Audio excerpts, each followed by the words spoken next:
Good evening, ladies and gentlemen. I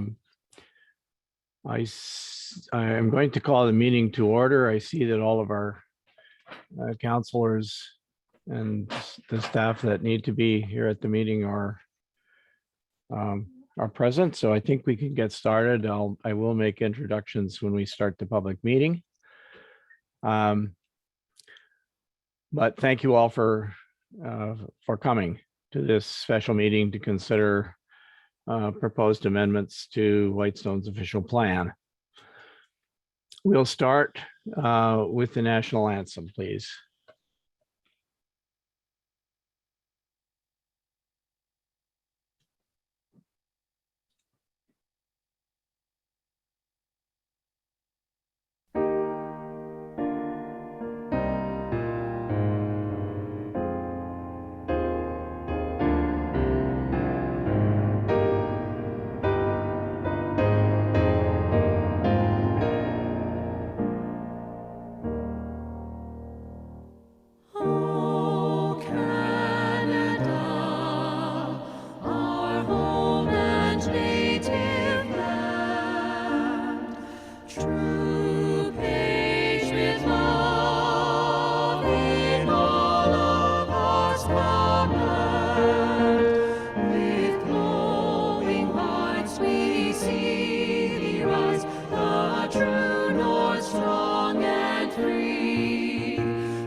Thank you. Next, I would like to read our Indigenous Land Acknowledgement Statement. The municipality of Whitestone recognizes all of Canada resides on traditional, unceded, and/or treaty lands of the Indigenous people of Turtle Island.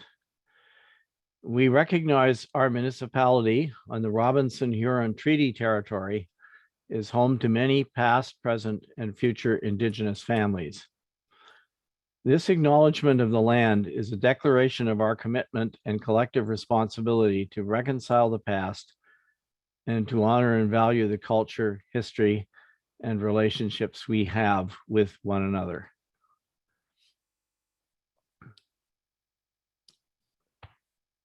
Okay, thank you.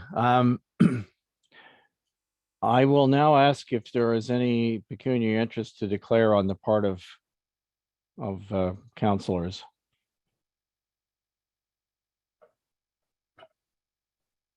Hearing none. I'll let the record show that there was none declared. Could I get a motion, please, to approve the agenda for tonight's meeting? Which is basically one item.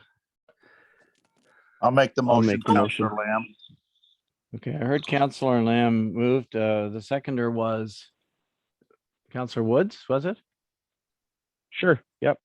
I tried to move, but I'll second. Okay. No problem, Mr. All Mayor. right. I heard you both at once. Thank you. Is there any discussion? Any opposed to this being the agenda?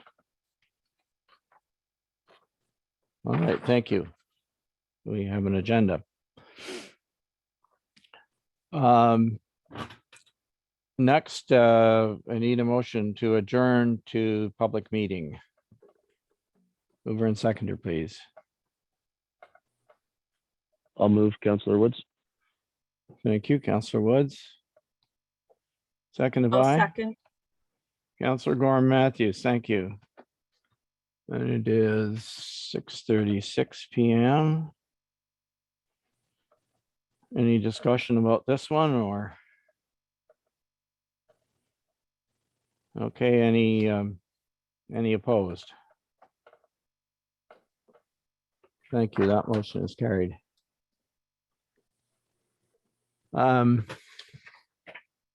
So let me just quickly introduce what we're doing tonight. This is a special public meeting to consider two possible amendments, proposed amendments to Whitestone's official plan. These items are items that were left over, if you will, from the last major official plan amendment that took place a few years ago. And they have been, if you've been following this, you'll know that they've been a fairly long time in coming. We sort of delayed our meetings partly because of the pandemic, and then we had a false start at a meeting a month or so ago. So they've been up for discussion and on council agendas for a while.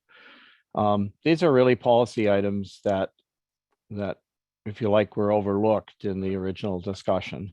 And so that's why they're coming tonight. Now, the purpose of tonight's meeting is to receive input from the public.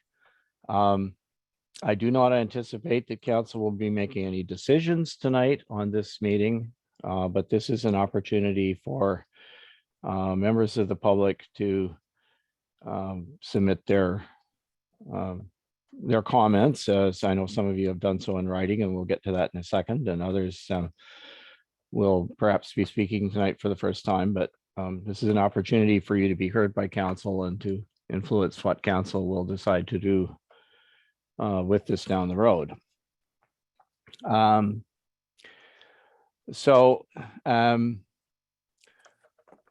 Just as far as the protocol for the meeting is concerned, the first thing that I would ask you to do is, if you are not a counselor and you are not speaking, I would ask you to turn off your video, please, unless you are, until the time comes for you to speak. The second thing that I would ask everybody to do in the same vein is to keep their microphones muted if you're not speaking, just so we don't pick up a bunch of background noise and so on.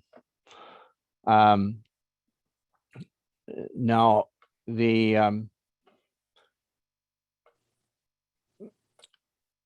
you want to, if you are on Zoom with video and you wish to speak, the easiest way to do that is to go down to the reactions button, which is on the bottom line, underneath the, the tiles with all the participants, and you will see there is a raise hand. If you click on reactions, you'll see a raise hand button. If you do that, what will happen is in the participants list, your name will scroll to the top, and I will see it, and I will therefore try to recognize you in order. Now, for those of you who are on the phone but don't have video, or you dial, in other words, you dialed in directly. It doesn't matter whether your cameras, if you're on a computer and your camera's turned off, that's fine. That what I said a minute ago applies to that. But there are several numbers that are here. We can tell pretty much who is on this call from the participants list based on when you signed on, if you had video. But if you just called in by phone, all we have is a phone number. And in order for you to participate in the meeting and to be recorded as having participated, you would need to identify yourself to the clerk so that we know who you are. Joe McEwen calling in. Okay, thank you, Council. I think your name was attached to your phone number, but thank you. Yes. Mr. Mayor, I've been just totally blanked out here tonight, and I just finally got in after about 5 minutes or so. So I apologize. I'll be on audio only. Okay. Well, thank you.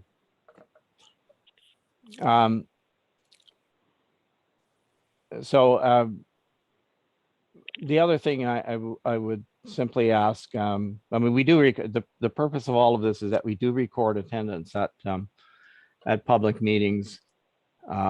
That's part of the protocol for public meetings under the Planning Act. And so we would like to get a list of who's participating. If all we can see is if you're just on the phone, we would need to know that. The other thing I would ask is that comments be addressed through the chair, and I will acknowledge that you want to speak when the opportunity comes. I should have started by introducing our council. We have with us this evening Councillor Joe Lamb, Councillor Joe McEwen, whom you just heard speak, Councillor Beth Gorham Matthews, and Councillor Brian Woods, and I am Mayor George Comrie. We have with us our CAO clerk, Michelle Hendry, and we have John Jackson, who is our planner. I saw his, I'm just checking to see that he make sure he's still here, but because he's going to be an important part of our discussion tonight. Yes, I see him. Okay, great. So with that, I think we can get underway. You should have a report in front of you that was circulated, which covers the proposed amendments. There are two of them, and there are reports from our planner, and also comments that have been received. So I will, at this point, ask the clerk just to go over the comments that, not to read them or anything, but just to go over the comments that have been received. Make sure you're all aware of all of the ones that have already come in writing.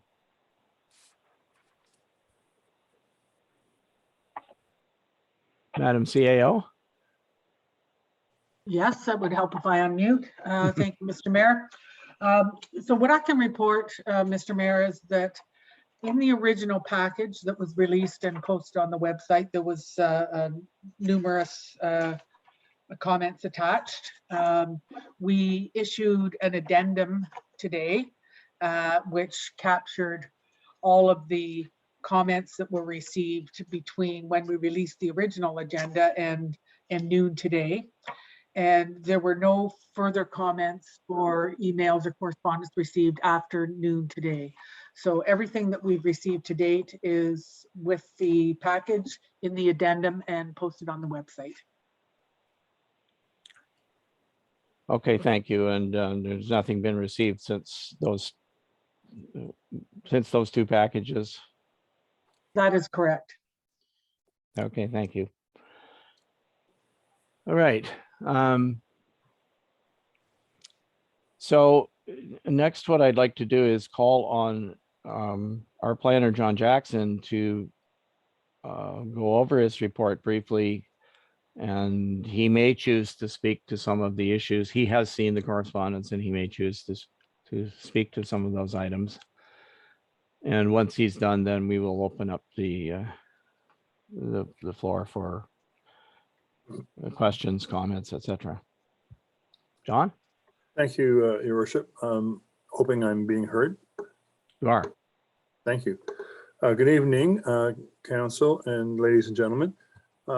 As Mayor Comrie has said, there's actually been a policy subject that's been on the agenda for a number of years now, mostly delayed to a certain extent by our COVID experience. So 4 or 5 years ago, one of the requirements of the Planning Act is that municipalities update their official plan. And that was done, as the mayor has indicated. But upon the finalization of that policy document in its entirety, two items came forward as needing a further tweaking, if I could call it that, with respect to the policy that was in the plan. One related to the policy of allowing trailers or motorhomes on vacant lots. And what the new policy said was there was an absolute prohibition. What we found was that we were out of sync with the municipality's trailer bylaw that allowed for such uses on vacant lots for a period of 30 days or a month in any calendar year. And when this was investigated, it was decided that it wasn't a very problematic approach. So we had to go back and unwind the official plan if we wanted to continue with that. And that was the first item in this proposed official plan discussion. The second item was that we had discovered that there were, let me back up a bit. The municipality has a very strong access policy, and that is you either must front on a year-round publicly maintained road, which could be a road maintained by Whitestone or by a senior government agency like a highway. Or the second allowance would be you could be on a recreational water body and have access by a private registered right-of-way. But what we discovered was that there were a number of properties that I'll call were not falling under one of those two headings, either water frontage or public road frontage, that wouldn't be eligible for a building permit for a dwelling, for instance. We do have a provision for a hunt camp, which is limited in size and servicing, etc. But it was felt that for these 3 or 4 dozen landlocked parcels, that perhaps it was unfair not to allow them to be eligible for a building permit for a dwelling. And the swing in that policy had a lot of, I'm going to say, different views with respect to how it might impact the municipality. And we saw that with the 2 or 3 dozen submissions that have been made to date. We have imposed a number of, I'll call them rules, if we ever did adopt a policy for these quote unquote landlocked parcels, which included certain conditions and agreements and the like. And so if it does open up, it has a further, I'm going to call it arm of discussion in terms of what the criteria or conditions might be. There are about 60 of these properties that exist as a matter of record. We showed that in some of the documents. One of the questions that we need to struggle with is, if we do open this up, would we consider new lots created rather than just the inventory of existing lots? So those are the 2 policy items, Your Worship. As you say, there's a lot of material that's been circulated, and we're hoping to continue with additional submissions, after which we'll summarize those, present them back to council for further discussion and debate. Thank you.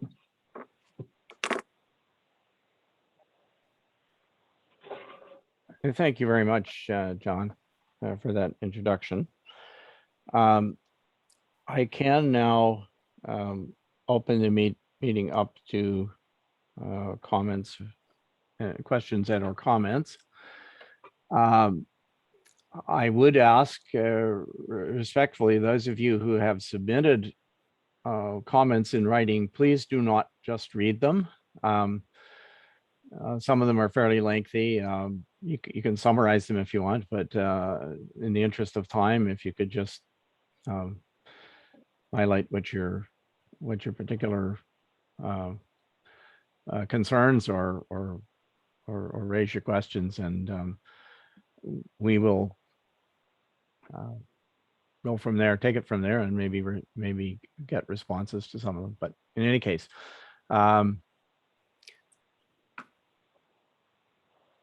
looking to see if I don't see any hands up right at the moment.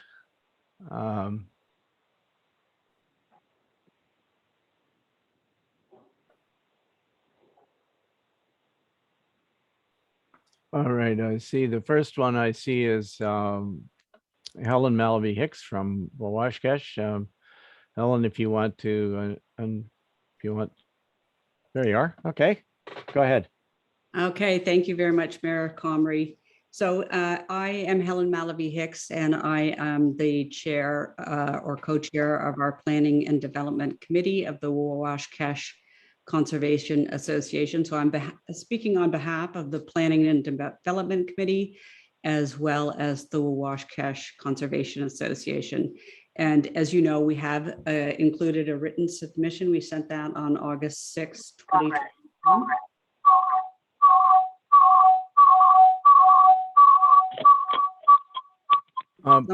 Please, I see 705-774-8555. Okay, you're muted. Thank you. Okay, good. So I'll continue. So we did submit a letter. We listed numerous issues and concerns that we had.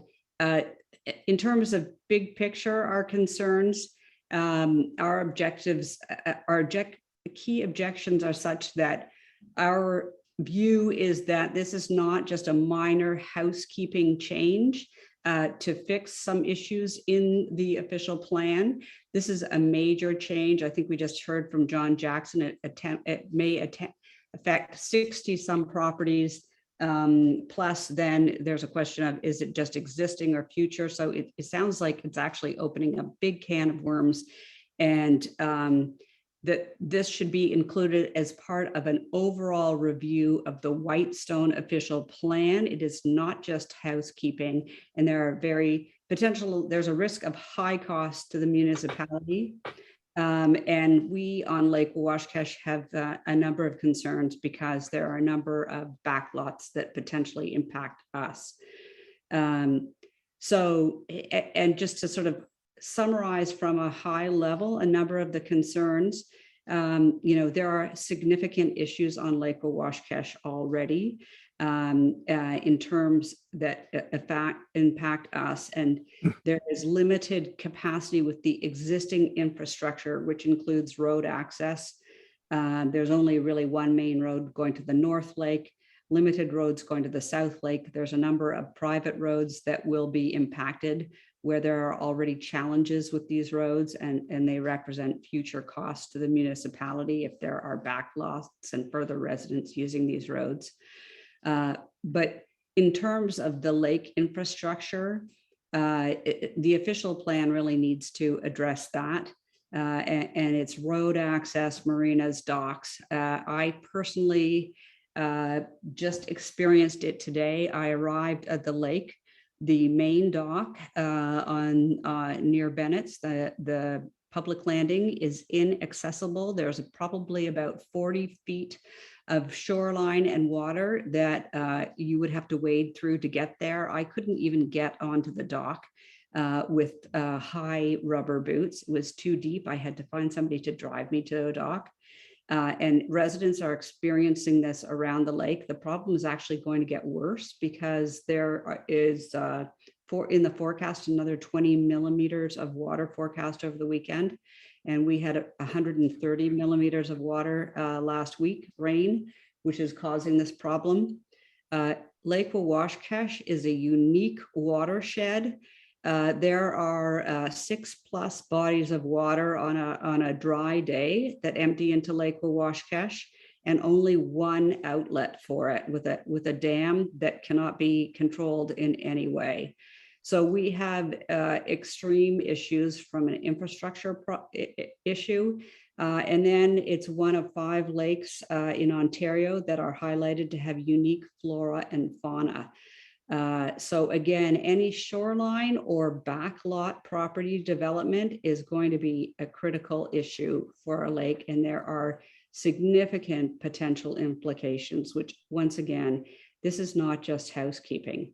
And you know, one of the big issues that it's going to cause us is the vast number of unassumed and private roads in the municipality. And that's going to be additional cost for the municipality with the backlot proposal. So we, in our view, believe that this is a net cost to the municipality when you consider the road cost and then other costs of infrastructure like waste and landfill. There is already the landfill has significant issues, and there's only limited access to the landfill. So around Lake Owashkash, we certainly cannot support that further development. And as I mentioned, there's a number of backlots around Lake Owashkash that would impact the lake. And then there's other potential ones that could be made into backlots. And this has not been properly dealt with in the edits proposal to the official plan. And really importantly, the proposal does not conform to the provincial policy statement indicating that settlement areas should be the focus of growth and development aimed at promoting development in areas such as Dunchurch, Ardbeg, and not in remote locations like Lake Owashkash. So we don't really understand what the reason is for this housekeeping adjustment, other than to the owners of such property who are going to benefit from this adjustment.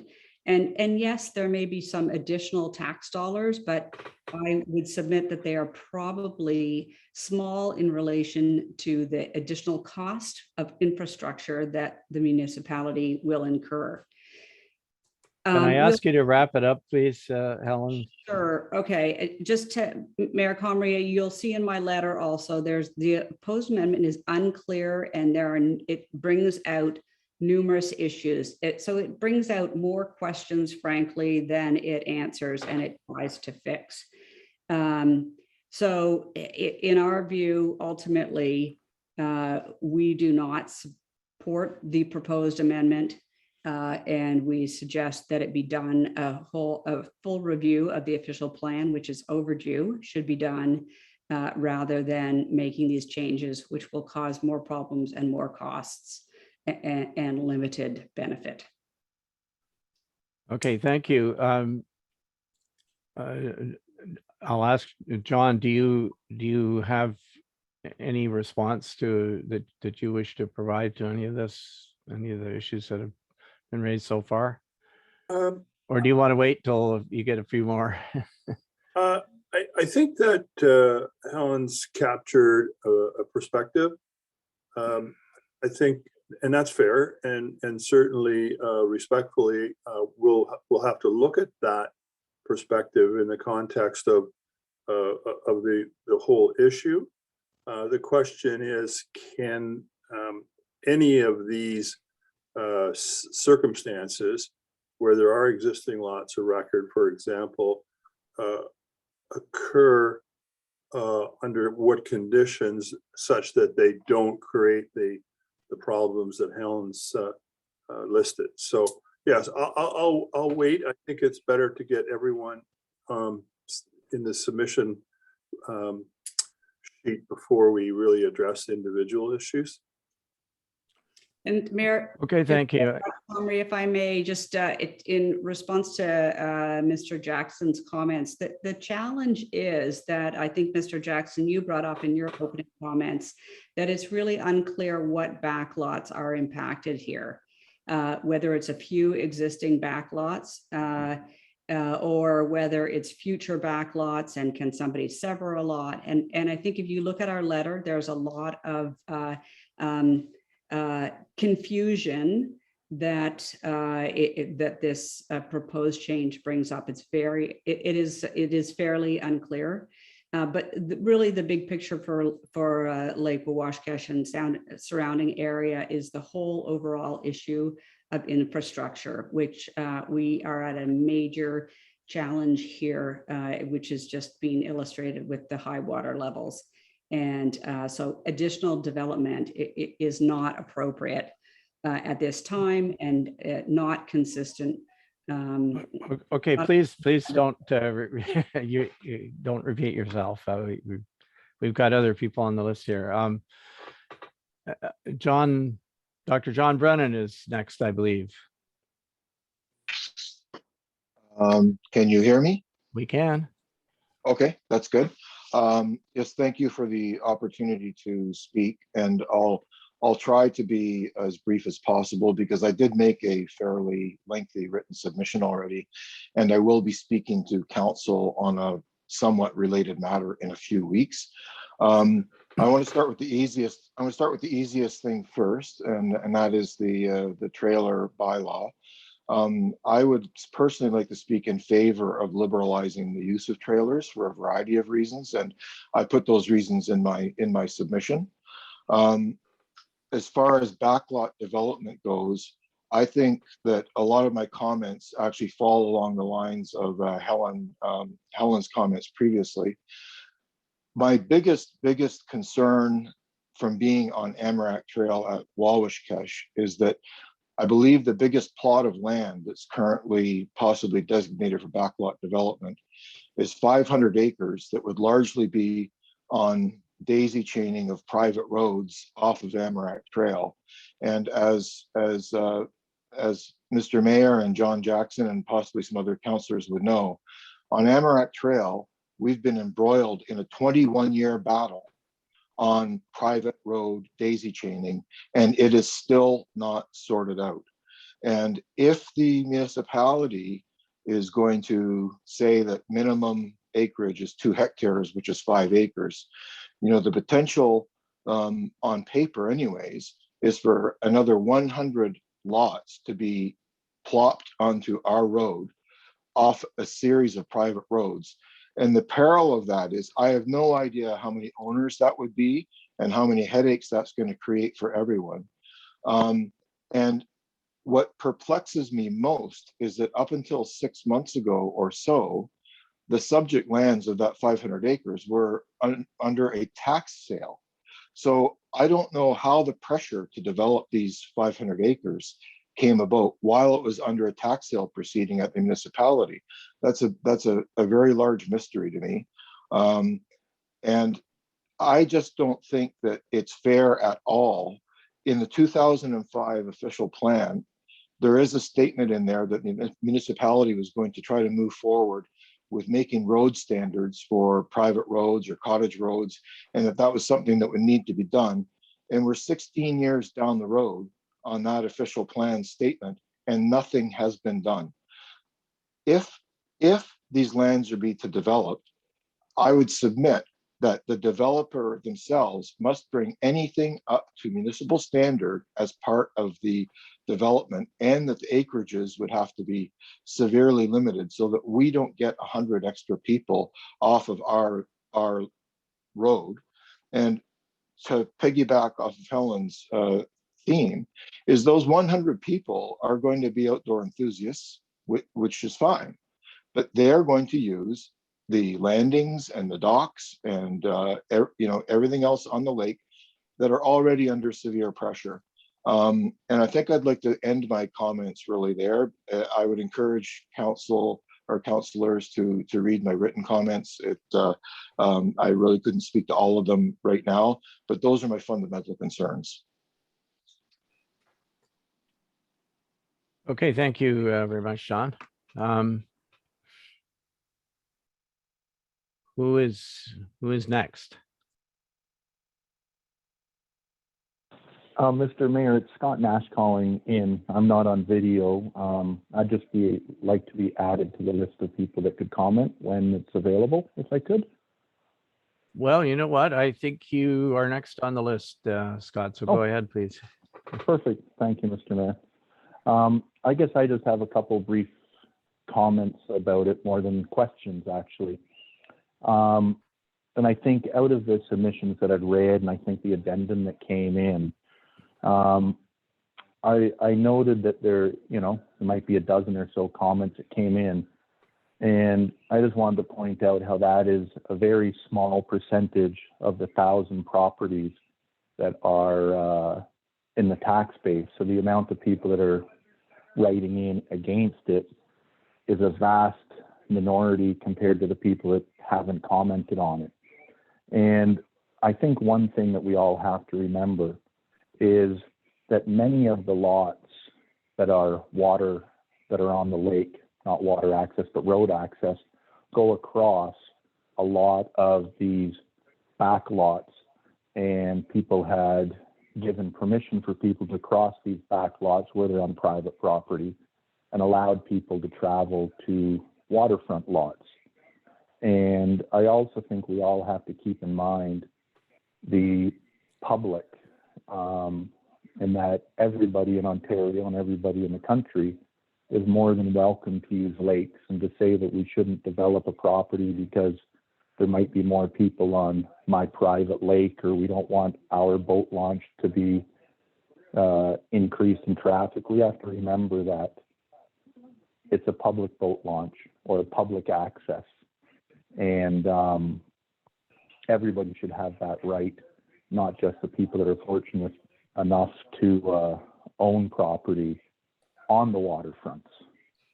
And when it comes to tax base, doing development on back lots, should it be done in a environmentally responsible manner with proper reports and such, and proper lot sizes that I agree should be larger than a normal lot, I think it would actually increase the tax base. And one thing it would really help on would be an economic benefit for people in the trades up there for construction and excavation and septic systems and all that type of stuff. And I think sometimes we forget that we're also fortunate, or many people that have properties on the water, that we forget that all those lots were once developed at one time too. And then we end up saying, we don't want people, not in my backyard. And I think that's something that council should really think to, that in future there's always development, but it should be done in a planned way, a systematic way, and environmentally responsible ways, instead of just saying, we have our cottage, we don't want anybody else to use the back lot, or we don't want anybody else to drive down the road that we drive down to get to our cottage.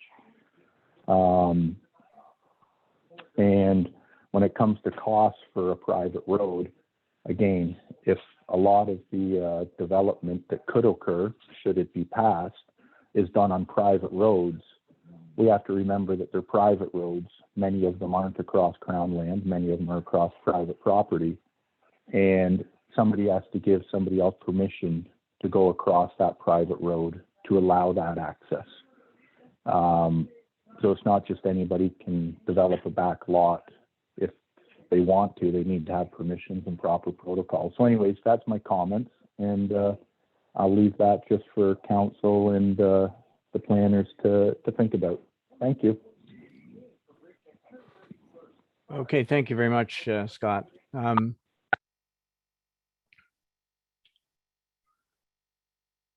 Is there someone else who hasn't spoken who would like to speak? Hi, it's Robert Duda. I'd love a chance. Go ahead, Robert. Yeah, so we have some property, and about 500 feet of the property is on a municipal road, and about a kilometer, less than a kilometer, is on a private road. On the other side of that private road, less than a kilometer, are 42 cottages, and they can develop, within the regulations, they can build a cottage, garages, septics. They can do all sorts of things within the regulations, of course. And on the other side of this is a 100-acre parcel and another 70-acre parcel, and they abut municipal roads, and they can separate. They can develop, all within the regulations, of course. They can farm, they can put in residential, etc. And we're stuck in the middle. And we're frustrated because we can't, we're very limited and restricted in being able to separate. We have 3 girls. We'd like to divide up the property and give them each a parcel. And we're really restricted, and we struggle to understand why. We don't understand why we're sort of in this backlot, which we kind of find offensive. Backlot isn't a great word for us. It's hard-earned land, and we want a chance and an opportunity to develop that land, separate it, give it to our 3 girls. Times are tough these days, and we just really struggle as to why. And we'd love council to really reflect on why. Why are we in this predicament? There are thousands of properties, maybe not thousands, but I know there's more than 1,000 properties within Whitestone that abut municipal roads. And they all have the opportunity right now to separate their land, develop it, etc. So the development potential within existing land is massive. It's huge. It significantly outweighs any development of backlots. And this is already available. These properties can separate, they can develop right now, all within the regulations, and they don't. They're not doing it right now. So we don't understand the fear of allowing these 60 backlots the ability to have a fair representation to apply and build on these properties. And we've written a couple submissions in, and look forward to hearing further discussion. Okay, thank you, Robert.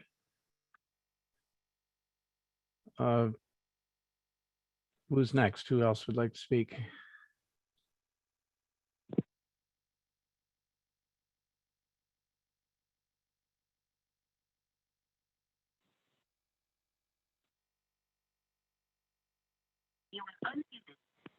Mr. Mayor. By the way, I meant to say earlier on that while we're not, the purpose of this meeting isn't really for isn't primarily for council to debate the issue, but if councilors have questions that they wish to ask any of the folks who are presenting or who have written in and are on the call, then you're certainly welcome to do so. Mr. Mayor, my name is Tony Romanek. I'm calling from Niagara-on-the-Lake. Could I speak, please? Yes, go ahead, Tony. Sir, I've been in contact with Paula and Mr. Jackson. Following all their instructions, they've led me through application for rezoning. I've just purchased a property off of Farley's Road on Spring Road. It's registered now as a hunting camp. It's 5.19 acres. And I'm working ever since April to clean this particular property up. It was absolutely disgusting, abused, and neglected. And it's taken me these many months and weekends to clean it up. And being that it's a backlot, I've applied for rezoning and looking forward to cleaning it up and building something a little larger than what's allowed right now. And I have some comments on the way it was managed. I spoke to Mr. Rossiter, and they mentioned that any complaints, they only work on complaints. This fella up there stored 5 trailers, probably stolen boat, property, junk, over 20 years, and it was never inspected or followed up. I think maybe bylaw inspections should be looked at or brought up to date. But I'm happy to be a new resident. It's a fabulous, beautiful area. The people in Whitestone are absolutely pleasant and fun to deal with. Paula and Mr. Jackson have given me their undivided attention, and I hope that my application gets approved, because I wouldn't mind staying up there. It'll be seasonal. It'll be kind of tough going in. The gentleman before, Robert, who spoke, I wanted to get in and talk with him. He was right on. he was absolutely terrific about the private roads, about how we should develop the land. And the first thing I did, the very first thing I did, the first weekend I was up there, I took my reciprocating saw, I cut the outhouse in half and burned it. Everybody up there thinks that an outhouse is acceptable, and which I don't think at all. I'm going to spend money on ecosystems, clean water, and proper management of a beautiful piece of property that was just abused and neglected. And I'm sure that all the other people that have called in are going to do the same. And I think we should be given consideration, and maybe the bylaws and the inspectors. I've written out forms where it allows the municipality to come in anytime they want, and that's acceptable to me. Otherwise, I wouldn't have signed it or gone to a lawyer and gotten them to okay it and put a seal on it. But I did everything Paula and Mr. Jackson has asked, and I'm looking forward to being part of your community. Thank you. Okay, thank you. Tony Romanek. Tony, thank you, Tony. I see Kathy Ducaris has her hand up. Kathy? Hi, I wanted to add on to Helen's comments about the challenges that these backlot developments may pose to lakes. It's not a matter of not allowing people to access the lakes, but it highlights the problem that the lakes already have in being able. Excuse me a sec, Kathy. I'm sorry. I think it's the last caller, 905-262-1724. Could you mute your line, please? You're getting I will, Mr. Mayor. Thank you very much. Okay, sorry, Kathy. Please continue. Yeah, I was saying it's not a matter of not wanting people to share in the lake, but that the existing facilities are inadequate and these new changes will create, you're still not muted, sir. These new challenges will create problems. I'd also like to point out that a lot of these backlots were created by large property blocks being severed and divided in order to create waterfront properties. And those of us who bought those waterfront properties appreciate the wilderness that was created as a result of this severance of the waterfront properties. So people who own those waterfront properties have either made a profit by creating the waterfront lots or bought into them knowing that they were already constrained on what could happen. So I think we need to be cognizant of that kind of history of those lots, and also respect the fact that the areas surrounding these lakes need to be protected. And we don't see the provisions in these proposals that would allow these properties to be appropriately protected from repeated divisions, as John pointed out. Thank you. Okay, thank you, Kathy. Who's next? Who else would like to? Dennis Morrison. Dennis, go ahead. Good evening, Mr. Mayor. Thank you for the opportunity. I'd like to speak on behalf of the Whitestone Conservation Association. I'm the vice chair. We did provide a submission that I think was sent to all council members and yourself, Mayor. We also submitted, after the first attempt at the meeting, we spent a bit more time talking to more people, doing a bit more digging, and provided a revised edition of that, which I think is in the package.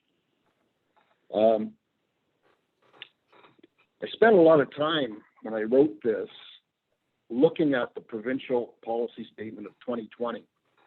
And I was just amazed in the policies, how many of the policies actually asked and looked at concerns for the environment, the ecology, the water, resources, all of these things. And I just hope that you've taken the time to look at those, because I really think that guidance should be applied to this proposal. And I don't think enough of it has been. there's not enough checks and balances in this proposal, as many people have said. I'd like to speak to a comment or two that happened before, and silence should not be construed as submission. In other words, just because people haven't commented doesn't mean yes or no on the matter. You can't say this fairly. I can tell you that many of the people that have submitted stand to gain the most. So I guess there's a very much an interest for them to do that. Another thing I saw, Council, there was comments that came from non-taxpayers.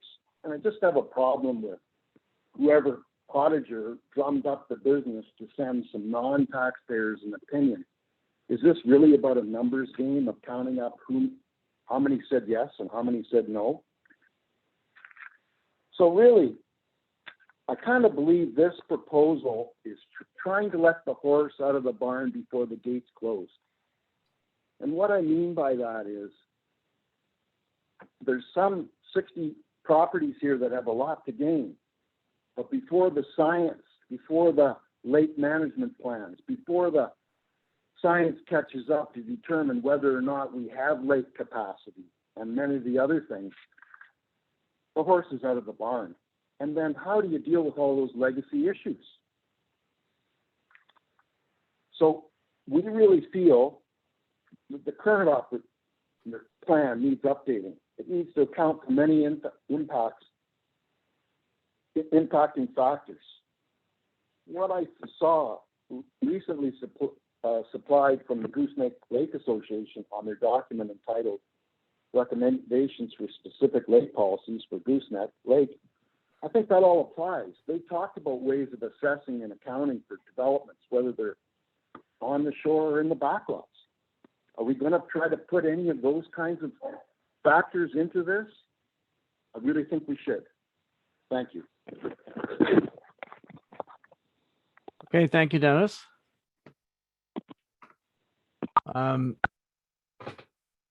Next on the list, I see Mark Baker.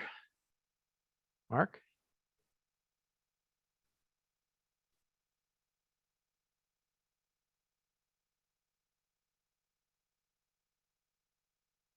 Mark, did you raise your hand?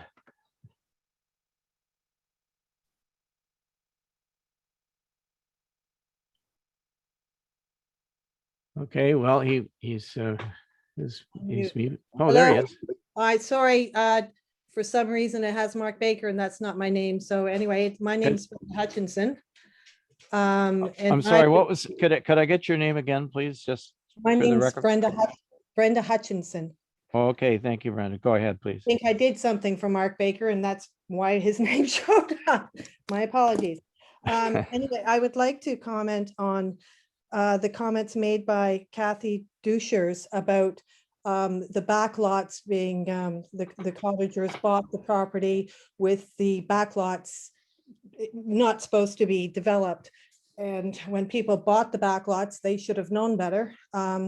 I also support Scott's comments that landowners have given the right of way to all of the cottagers, and we are put at severe disadvantage in not being able to build on property that in our case has been in our family since the 1800s.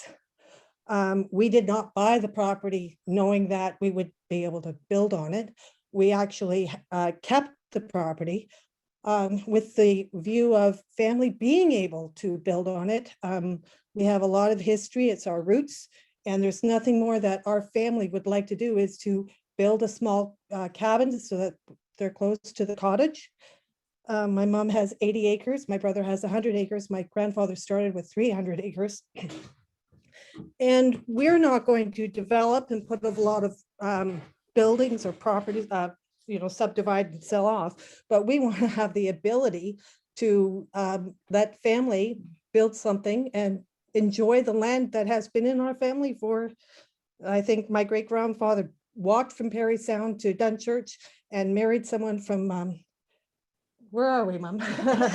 Anyway, in the 1870s. So take exception to the backlot issue of not being able to build on it. I think maybe one option would be is to allow the backlots and let the cottagers buy the backlots. If they don't want someone to build on it, they have that option as well. Thank you very much for your time and allowing me to speak. Thank you very much, Brenda. By the way, I just would remind everybody that there, besides backlots, there is the piece of this amendment that deals with trailers. As Dr. Brennan reminded us earlier in his remarks earlier, if anybody has any comments on, anyone else has comments on trailers, we'd certainly like to hear those as well. Who is next?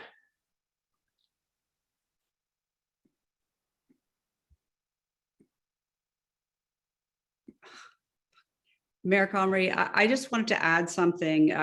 My hand is not a holdover. It's I just want to clarify. I think there's a bit of confusion with the previous speakers. Scott, I didn't catch his last name in particular, but I am talking on behalf of the Wawashkash Conservation Association, and I think you heard Dennis Morrison on behalf of the Whitestone Conservation Association. So just to clarify, and I don't have the exact numbers, but I'm pretty sure, Mayor Comrie, you can get them for us fairly quickly, but we together, we represent by far the vast majority of the tax base of the municipality. But in terms of services that we get, it's dramatically less than the majority of value for our taxes. And our comment is really just in terms of when you consider amendments to the official plan, you need to look at the big picture. And as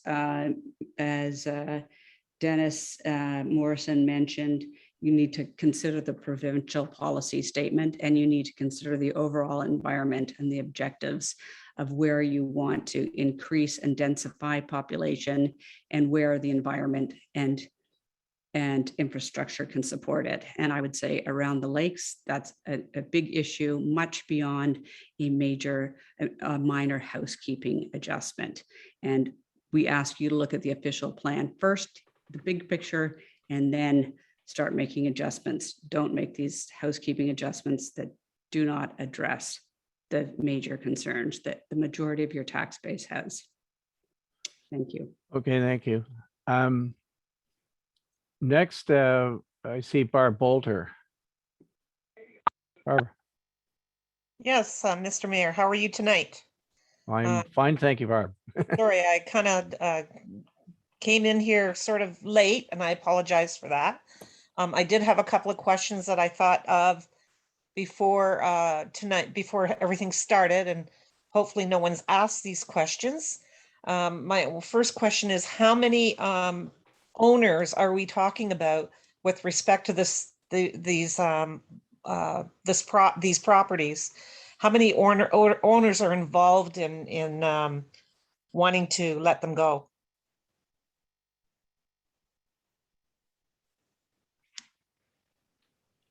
Hello? Yeah, sorry, I hear your question. I'm not quite sure how we would answer that definitively. Maybe John, I see John has lit up his camera here, so perhaps you have a response, John. We did catalog, Your Worship, approximately 60 properties, and in truthful, practical terms, only maybe one or two property owners have ever come forward and said that, for example, like this Mr. Tony Romanok that spoke earlier, to see if he could build something more than a hunt camp. So it's hard to speculate what pressure is actually out there for this. It was more of a circumstance of a few, but we thought we should inventory the whole extent of the properties that might be affected. So I can't give an answer, but there are as many as 60 properties that could be affected by this policy change. if that Okay, helps. so it is, sorry to interrupt. So are you saying that only one is one owner has requested for this to happen, or are there others who are vested interest in following along with this? Have they submitted anything either? I suspect there's some interest out there, Barb. I just can't give you an exact number. Keep in mind, the policy right now shuts them out more or less from building. Right. And so some might just say, can I get a building permit? And the process through the building department would be, you're not eligible, and they just move on. So there is likely going to be certainly some interest. I just can't quantify it for you. Okay, then I guess the next question that I'm asking is, how many council members are vested in this for their own interest? Through you, your worship, if I could just provide a little background, the previous building inspector in the building department, as well as some staff, actually came to the realization that there was this quantity of lots that were somewhat sterilized or landlocked, so to speak. So it wasn't at all, the backstory does not involve any initiative by any councillor or councillors. Okay, fair enough. Thank you very much for your time, gentlemen. Okay, thank you.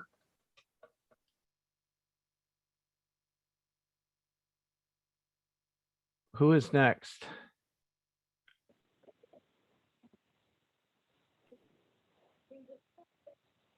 Mr. Mayor, it's Scott Nash again, and I forgot to ask one question when I spoke earlier. I don't know if I might have the opportunity to ask that one quick question if nobody else is. Well, there's nobody else who's trying to get ahead of you in the line. So go ahead, please. Perfect. I'll try and keep it brief. I guess I heard, I think a couple, or it might have been at the beginning of it, but I understand that this official plan, it sounds like, or this official plan amendment for trailers and backlots was sent to cottage associations. And I guess I have two questions. I guess I'd ask council to advise, why would have the notice been sent out only to the lake associations and not backlot owners, as obviously many backlot owners would not be lake association members.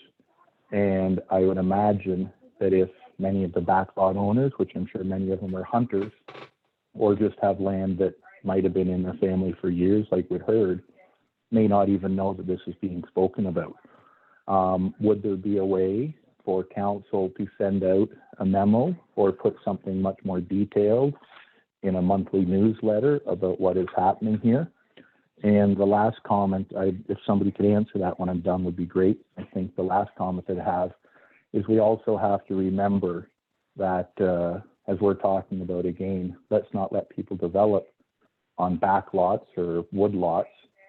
People are also saying, we're on a lake and we're on maybe a 50-foot lot, or maybe it's a 100-foot lot, but we want to make it 150 meters for other lots that will be generated in the future, because again, we don't want any more development because we have our property and we don't want others to build on it, when everybody that owns one of those properties must have understood and known that if the current lot size is 90 meters or 80 on other lots or 120, that's what they expected as well. So I think it's, I think we hear a lot about people that just don't want development, period, and that's it. But if somebody can answer my question in regards to why backlot owners weren't notified of this and only lake associations, I'd appreciate it. Thank you. Okay, thank you. With respect to notification, I would comment that this notice of the fact that these amendments were under consideration has been, I think, twice in the newsletter, but I'm going to ask our CAO clerk, Michelle Hendry, to just run over for everybody what publicity there has been around this and who did get circularized, just for the record. Michelle, if you could Yes, thank you, Mr. Mayor. respond. You're correct. I would say it's been in the newsletter at least twice. We've had it. We've had it in our regular quarterly newsletter. You may have seen it if you signed up for our e-newsletter. You would have seen it there. It's been on our website. We did circularize the lake associations originally, and then for the second meeting, which is today, we circularized all the road associations or folks that have applied for a road grant. They're not necessarily association, and then we asked those folks to spread it to the people that they know. So there was a bit of a chain of events there. That was how we let folks know. And of course, it has been talked about at council for a number of years and delayed, as you noted, in terms of pandemic. So I would say many people were aware that council was considering these amendments, although there wasn't a mail out to every person in the municipality except through the newsletter, which does go to every property owner. Thank you, Mr. Mayor. Hope that helps. Thank you for answering. Now I see, who do I see? Andrea Woods.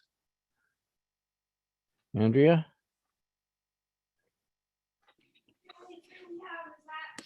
Hello. Hello. My camera's working. I just wanted to speak on both pieces. I'm also on Lake Wawashkash off of Shabbat's Bay Road. And so we are one of the areas that has the backlot. And if this happens based on acreage, it could more than double what is already on our private road. So obviously the demands would be more than twice as much as what they already are. And there's already existing problems. I know other people have spoken to it, so I won't reiterate what they said, but I just wanted to speak on behalf of our road as well, and the people there. The other piece about the trailers, since nobody has said anything opposed to that, my concern is with trailers, there isn't the septic system for these trailers. There's not pump out locations for trailers to pump out their waste and gray water, as well as they will pose problems on the private roads, just as if the backlot were developed with a cottage. So the trailers have similar but other concerns as well. The septic being the main concern for me, for the environment, because the lakes are deteriorating quicker than we can help recover them for the fisheries and water quality, etc. Thank you. Okay, thank you, Andrea. Yeah, Mr. Mayor, Dennis Morrison again. If there's a chance for a comment on the trailers, I did put that in our submission, but didn't speak to it. Okay, Dennis, why don't you go ahead then?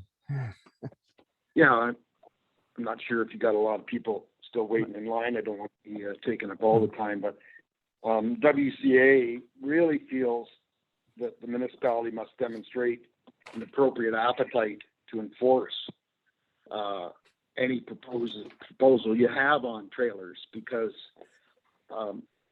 many of the people that we spoke to suggested that that's more of the issue, is it's enforcement.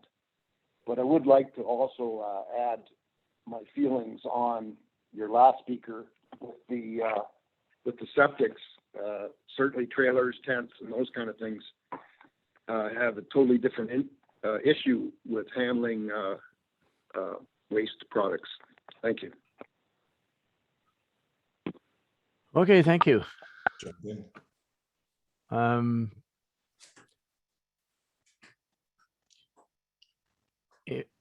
If you have, by the way, if you have spoken and you're finished speaking, if you go back to, if you would mind, you go back to your reactions button and you can lower your hand, otherwise your hand sort of stays up indefinitely.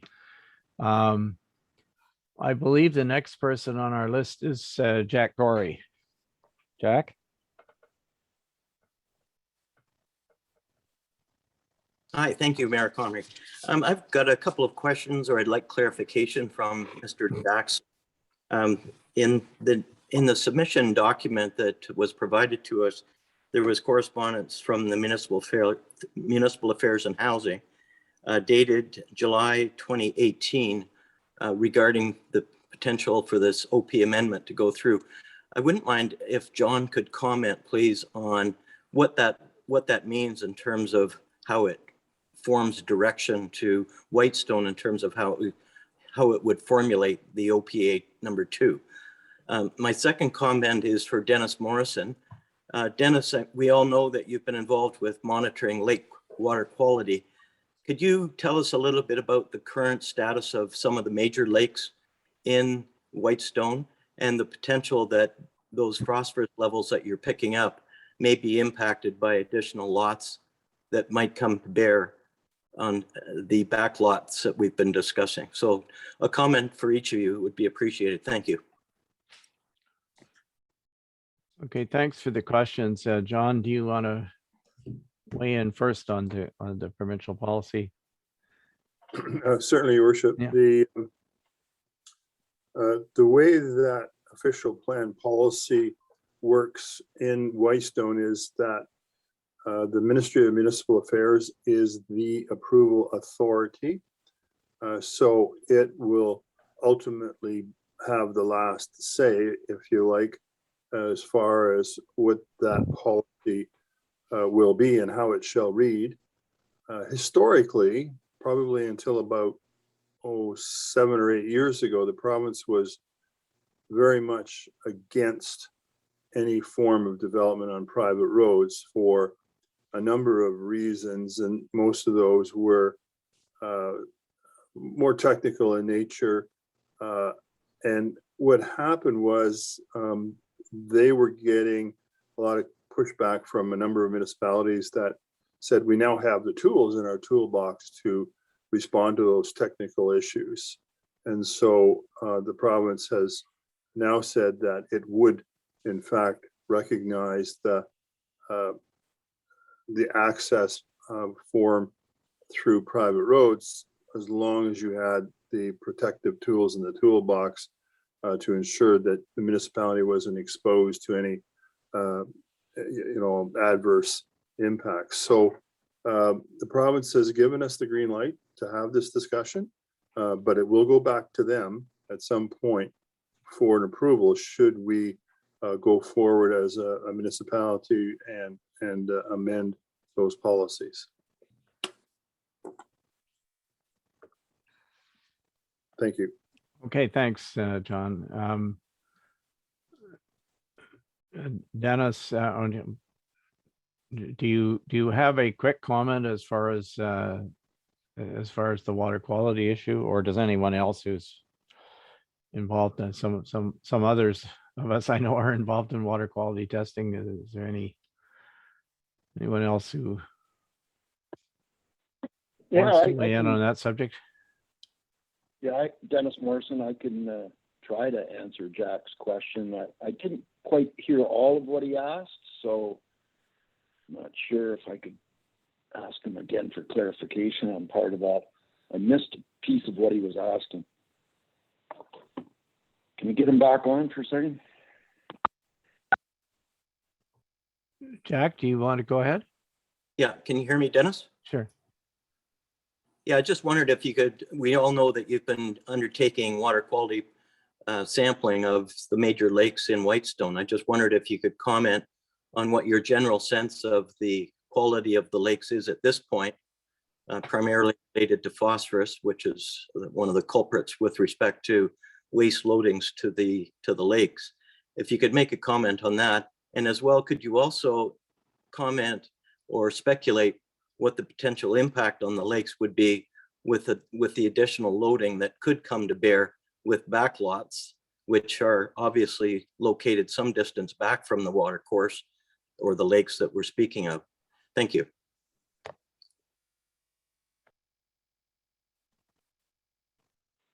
Dennis? Yeah, thanks. Some of the highly technical questions there, Jack, that I'm not sure I'm completely qualified to answer, but I'll try to answer the best I can. The phosphorus level thing is fairly new in my arsenal, as we just joined the Lake Partners program this year. We were delayed by a year from COVID, but I would like to talk about historical records, Jack. Back in '97 was the last year the Ministry of Environment did the phosphorus testing on a year-over-year basis.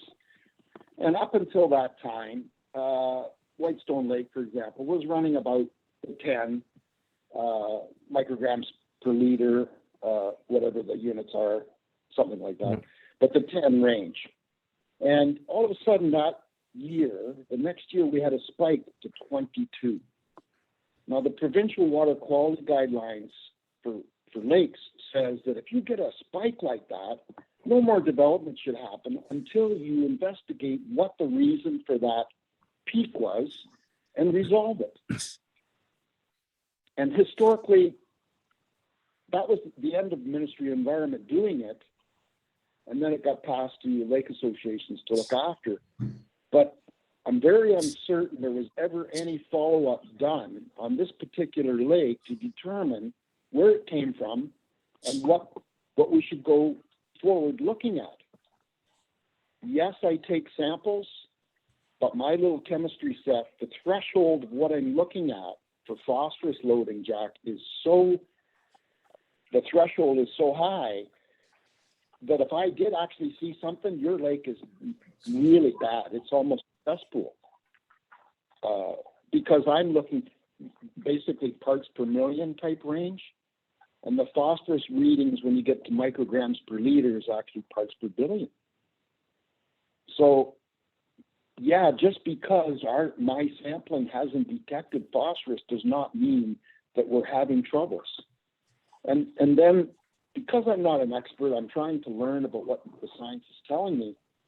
And in that direction, I'm starting to see some very interesting things about dissolved oxygen levels at the bottom of the lake, and how actually they're an indication of phosphorus that was deposited year over year, settles to the bottom, doesn't get used, some of it, but it all of a sudden becomes back in the system again because of no oxygen, rotting vegetation, anoxic environment.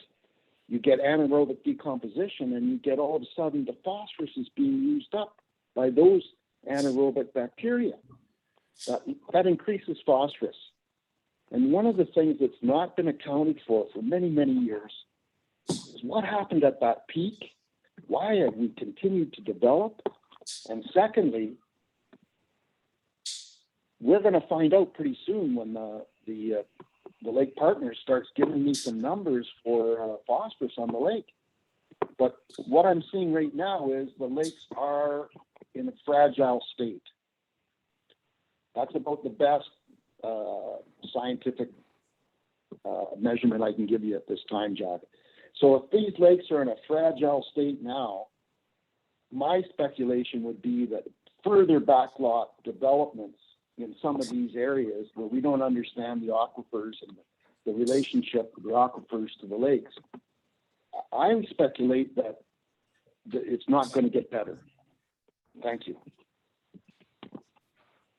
Okay, thanks. I'm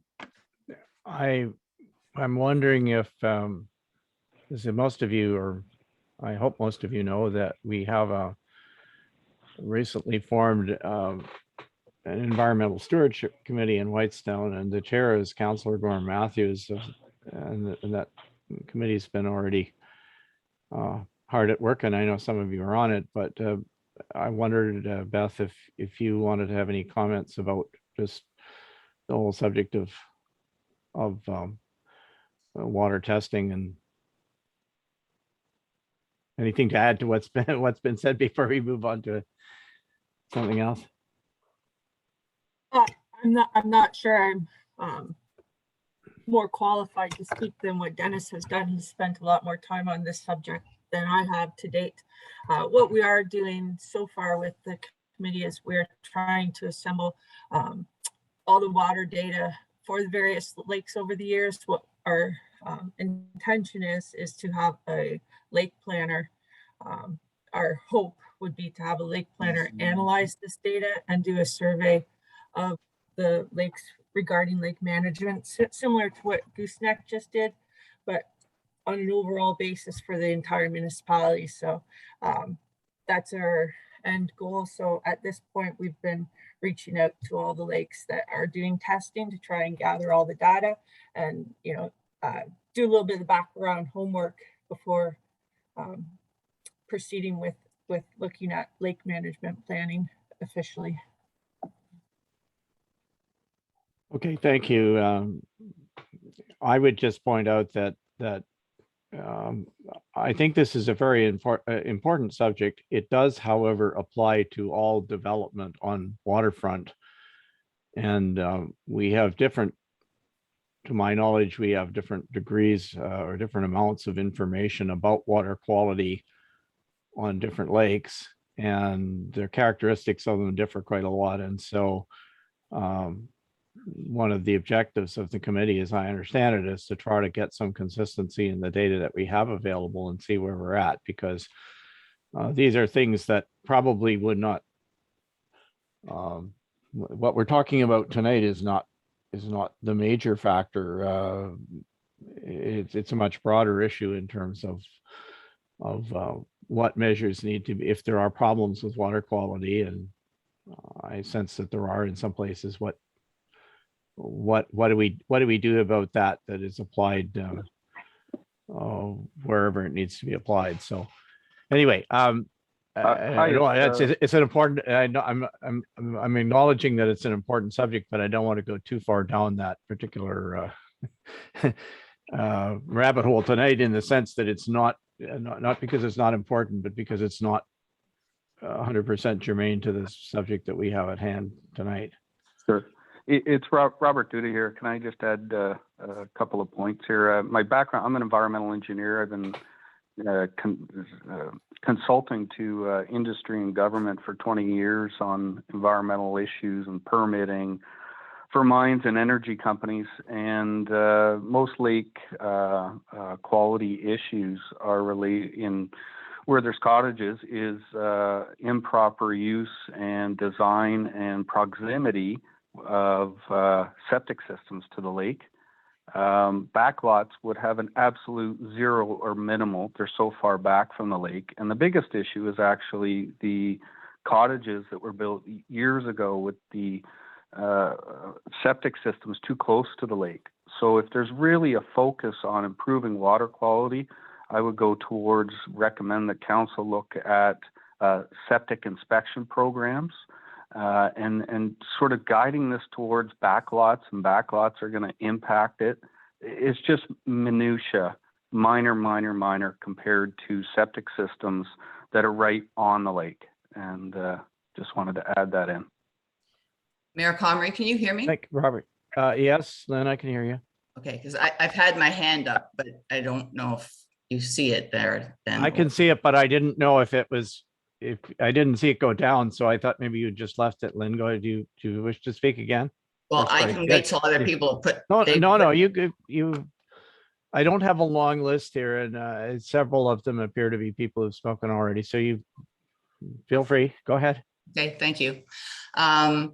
a few comments on other people's comments. To my recollection, the Lake Association did not get notice. I saw it in the newsletter and recognized that it was a major issue that needed to be addressed and approached by the association. And the association has had 2 meetings, AGM plus a prior meeting that we've talked about this. And I have, as the president, have not received anybody's lack of concern on this issue.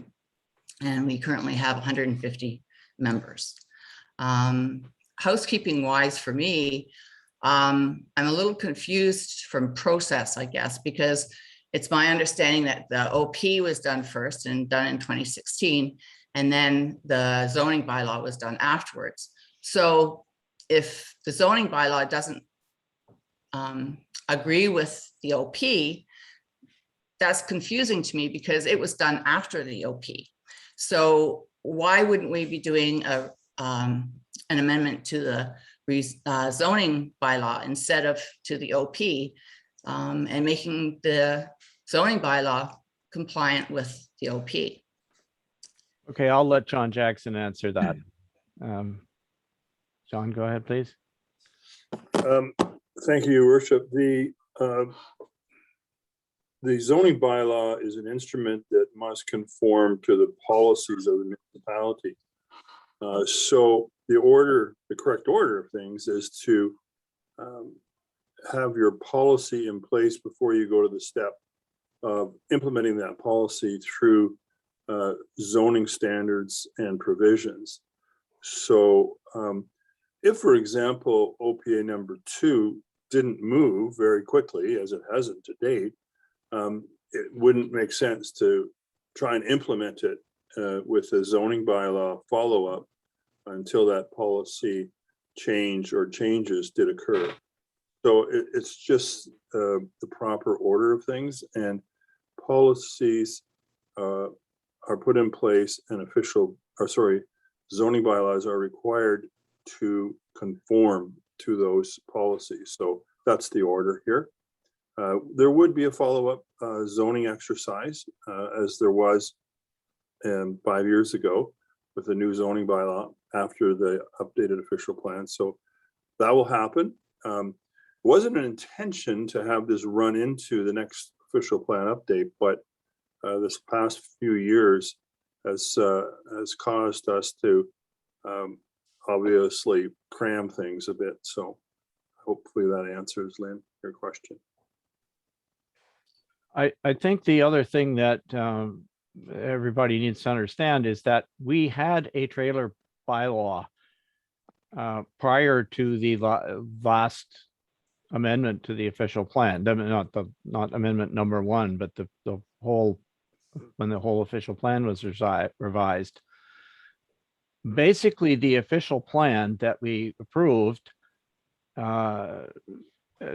invalidated the trailer bylaw, and council was therefore forced to rescind it because it was not consistent.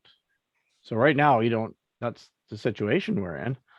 And that's why this was considered a housekeeping item, was that it wasn't really, there wasn't any discussion at the time on the part of council or the public even, I think, that to suggest that we shouldn't allow trailers at all, but that was the situation we ended up in because that's what the official plan didn't support the bylaw that we had. So we had to get rid of it. And now we have nothing. So that's why that item is, it needs to be addressed because we're kind of in limbo at the moment. Okay, to speak to the trailer part, my perspective is that it perhaps will create a double standard in that you're only looking at how trailers should be dealt with on lots that don't have buildings or unbuilt, whatever the official word is for that, as opposed to trailers that are on existing lots, built on lots. And I believe the standards should be applied to both, to all trailers, no matter what the lot is, because you have other zoning bylaws that say in terms of setbacks from property, how much parking is required for a rental property, that you have to have one parking spot for each vehicle or for each bedroom.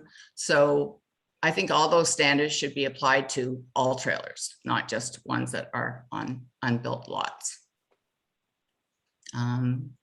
Back to the other amendment for the OP, for private roads, I'm not so sure there is a toolbox in place. And I would certainly like to see a strong toolbox. The MMH says in their response that the road is built to a standard that provides for year-round access by emergency vehicles.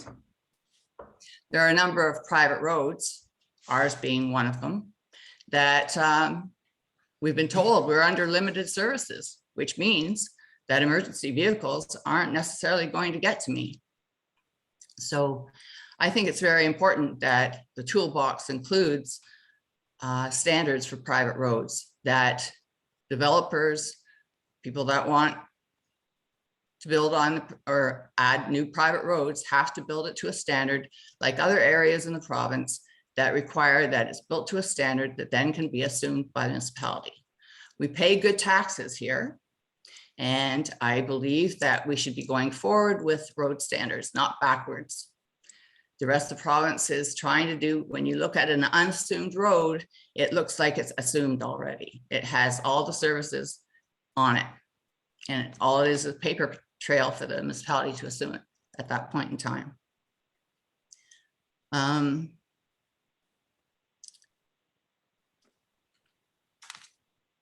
The other major point I think I'd like to make is in terms of the smart planning. I would like to see that the municipality is looking at it as smart planning. My example would be in other areas of the province where you have land that was bought by a developer and it's quality farmland. Because they bought it and they want to put houses there, doesn't mean that they should be allowed to build houses there. That's smarter planning. That's what the province is trying to be doing, and we should continue to try and do it. The other point is demographics. If I agree, we need growth. I'm not against growth, but it's smart growth. And what demographic are we looking at? Yes, Parry Sound doesn't have houses. They need housing. We might be a sleeping community for Parry Sound. What demographic are we going after? Because if you're going on private roads, school buses don't go on private roads. So you're not getting families, because families don't want to have to drive somebody 6 kilometers to get to a bus stop. That's not, if they're moving from anywhere else in the province or other places south of here, they don't expect to drive 6 kilometers to a bus stop. So I'd like the municipality to look at what demographic we're trying to get here with these back lots. Okay, thank you. Is there somebody else who would like to speak that hasn't spoken? Mayor Comrie, I just want you to know my hand is not a leftover. I do have a couple more comments. As is mine. Okay. I just want to make sure that we're not that everybody who does want to speak has an opportunity to do so, especially those who haven't already. We've got about, looks like 42 people in total on the call. Well, Mayor Comrie. oh, I see Gary. Sorry, I see a couple of new folks. I'll start with Gary Monahan. Gary. Hi, thank you, Mr. Mayor.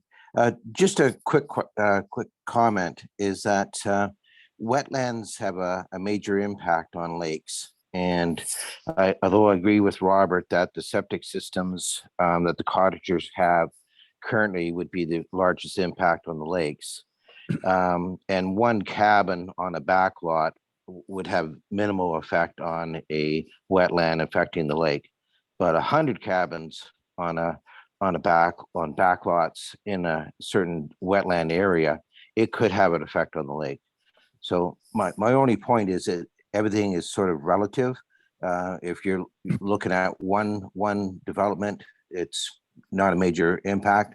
If you're looking at 60 lots that then could be subdivided, multiple times, now you have an issue of wetlands. So if it ever did get approved to make this happen, you really have to look at the impact before you did anything of what's the impact on the wetlands that are going to affect the lake. Thank you. Okay, thank you.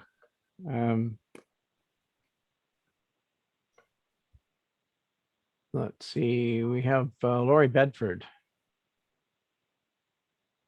Thank you. And I'll be short too, because actually my sentiments echo the previous fellow in saying that it's not just about the building on the back lots, it's about the impact to the community. So you create the lots, now you create the people that are there, and surely they're interested in the lake. So they're going to be using the lake.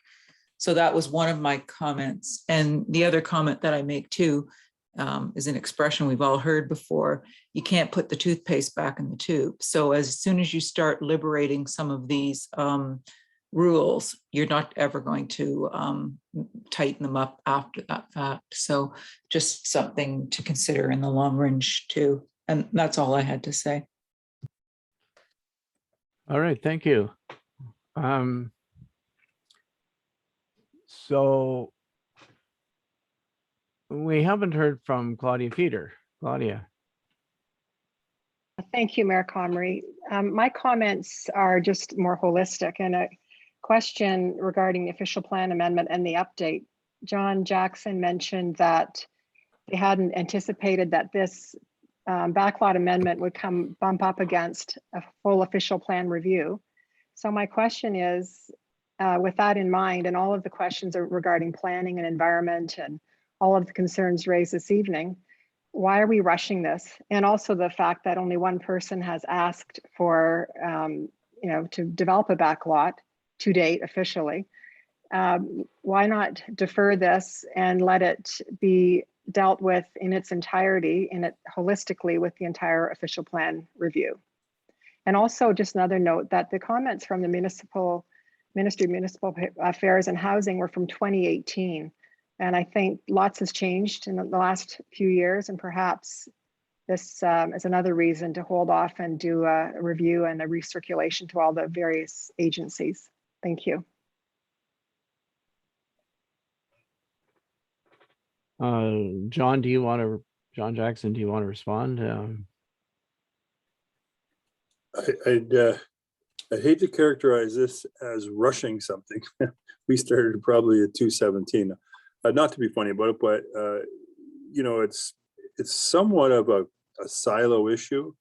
I mean, we can deal with it independent of an overall review, and I appreciate the broader kinds of concerns, and those will be discussed quite openly with the municipality in terms of what, if any, policy goes forward and what criteria might apply. So it is a case where, sure, there's not been a lot, but there's been a lot of debate about the sensitivity of this in terms of being fair, being reasonable, being logical for those, I'll call them landlocked parcels, because they don't fit into one of our two headings. So it'll be ultimately a decision of council in terms of how they want to go forward with the policy change.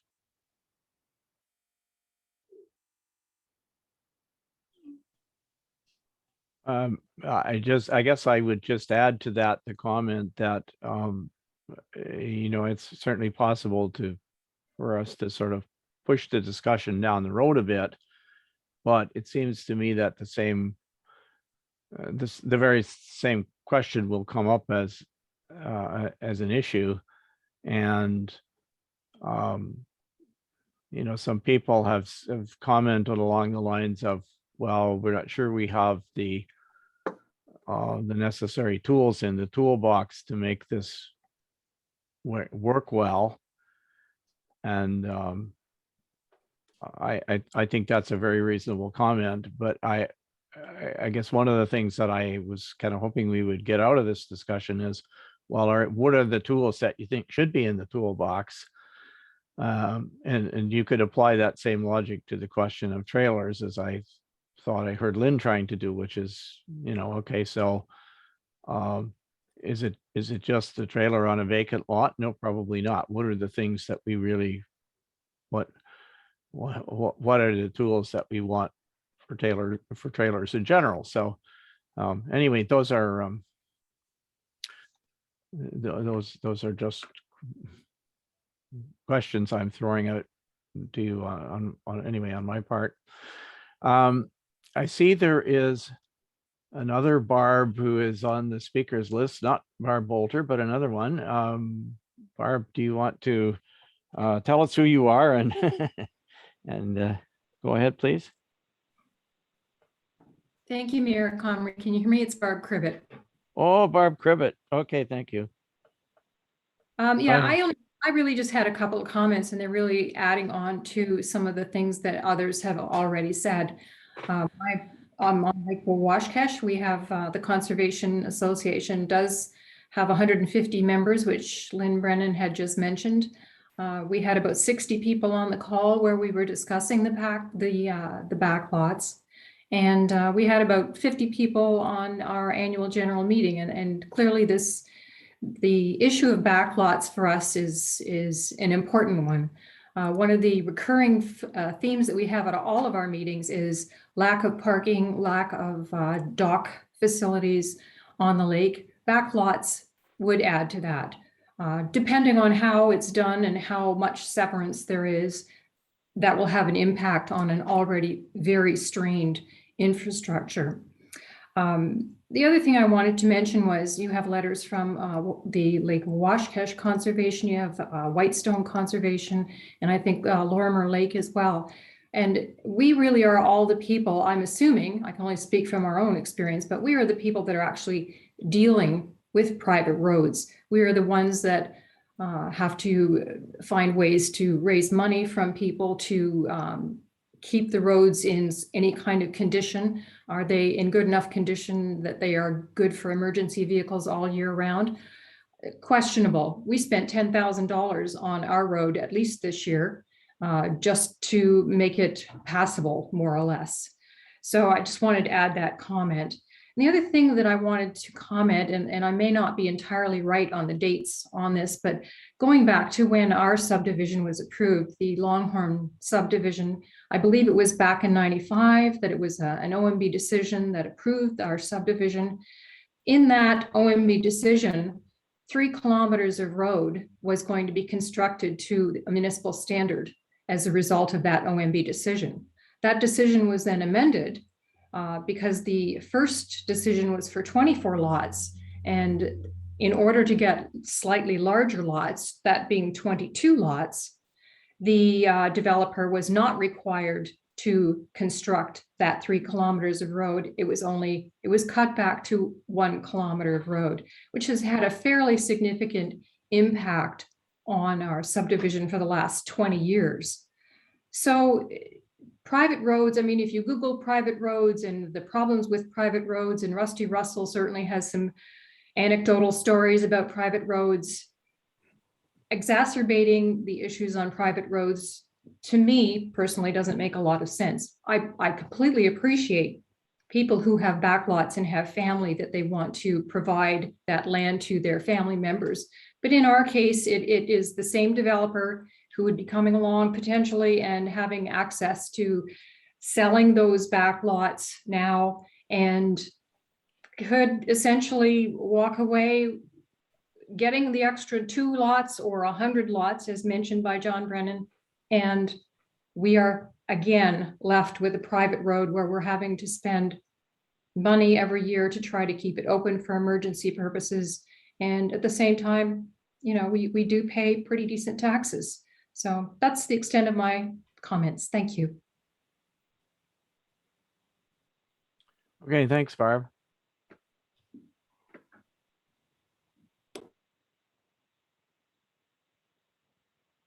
I guess the only comment I would make in response to that is to just make it very clear to everybody that the situation that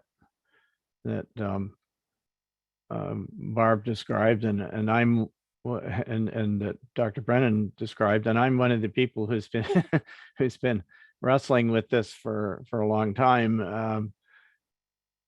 That situation was created before the municipality existed. The municipality did not, this is not poor planning on the part of the municipality. The municipality didn't exist when that happened. And we're certainly not the ones who suggested that that lower portion of the Amarak Trail should not have been built to standard and transferred to the municipality. That's we inherited. We all inherited that situation, and it's unfortunate. I agree, but Yes, and I agree. It was pre-2000. It was 95, 99. It was in and around that time. So I wasn't pointing the finger at you, Mayor Comrie. I was just stating the history on how it occurred, and potentially the same developer could, at this point, benefit further and still not really contribute to that road. well, you're right, and but I would go so far as to argue that he could do that today because the block of property that you're talking about actually bisects the Wawashkish Road, which is a municipally maintained road, and the upper portion of Amarak, which is a municipally maintained road. So if we were to receive an application today for that,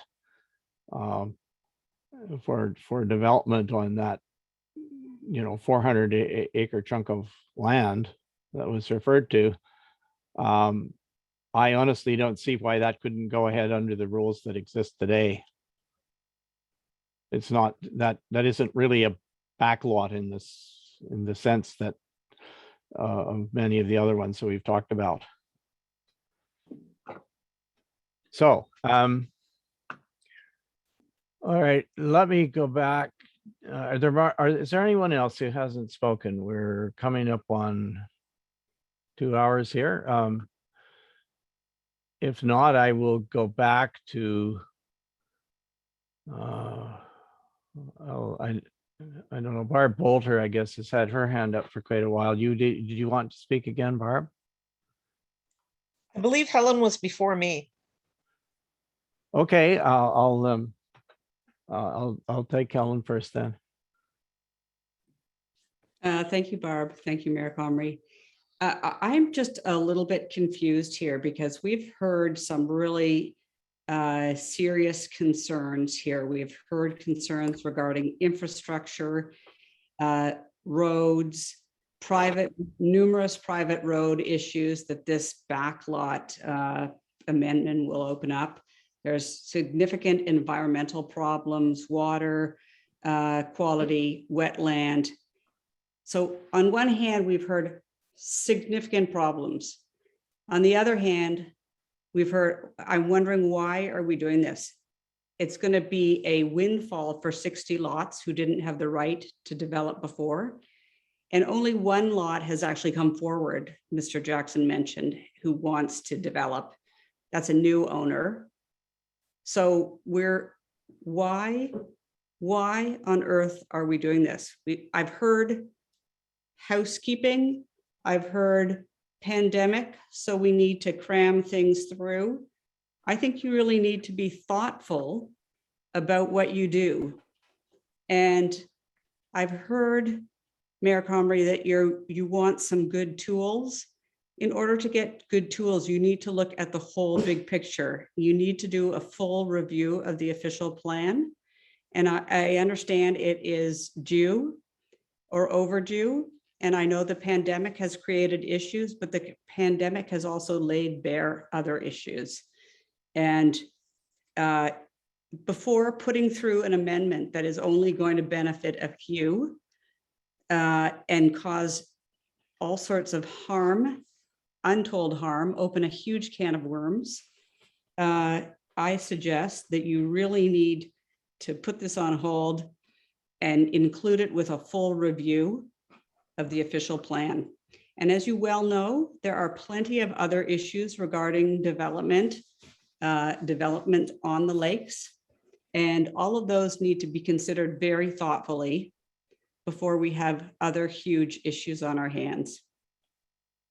So I ask you, why do you feel the need to do this for these 60 backlot owners when only one has come forward and said they want it? Why? What is the urgency? Why do you need to do it now? That's my question.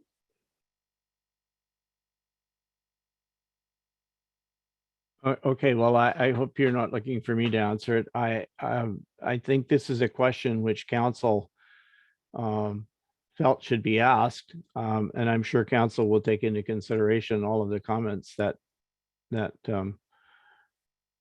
people are making. I would say in the discussions that we've had over the time since this issue has kind of been open, there was a sense that there was perhaps some unfairness, and you did hear a couple of people speak tonight, and you saw some written correspondence from folks who are basically saying, I can't develop. I own one of those pieces of property and I can't, I don't mean me personally, I don't own any, but these correspondents had said, yes, I have a piece of property that I would like to be able to do something with, and right now I can't. And they asked the question essentially, how is that fair? That was the comment they made. So, if you're asking why is the subject being discussed, that's why it's being discussed. But council will take into consideration whether it's something to be dealt with now or whether it's something to be dealt with later. And I don't think anybody's ignoring your comments. We're just trying to get all of the public input that we can out on the table. So I don't know if John, if you have any other comments that you want to make about this. I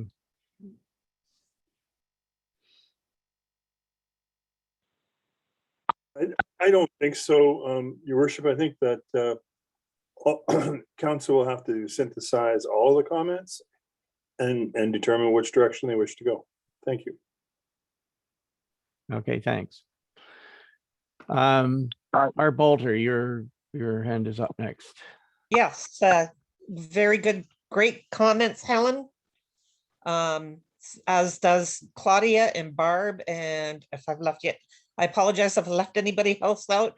I totally agree that we shouldn't be in a rush for this. There are a lot of considerations to do this, but I have one question, Mayor, and I don't know if you can answer it or John Jackson would answer for me, because he did confirm that at the moment, there's only one owner. Of these owners of these 60 lots, do any council members own property that would benefit financially if council was to decide to allow backlot development?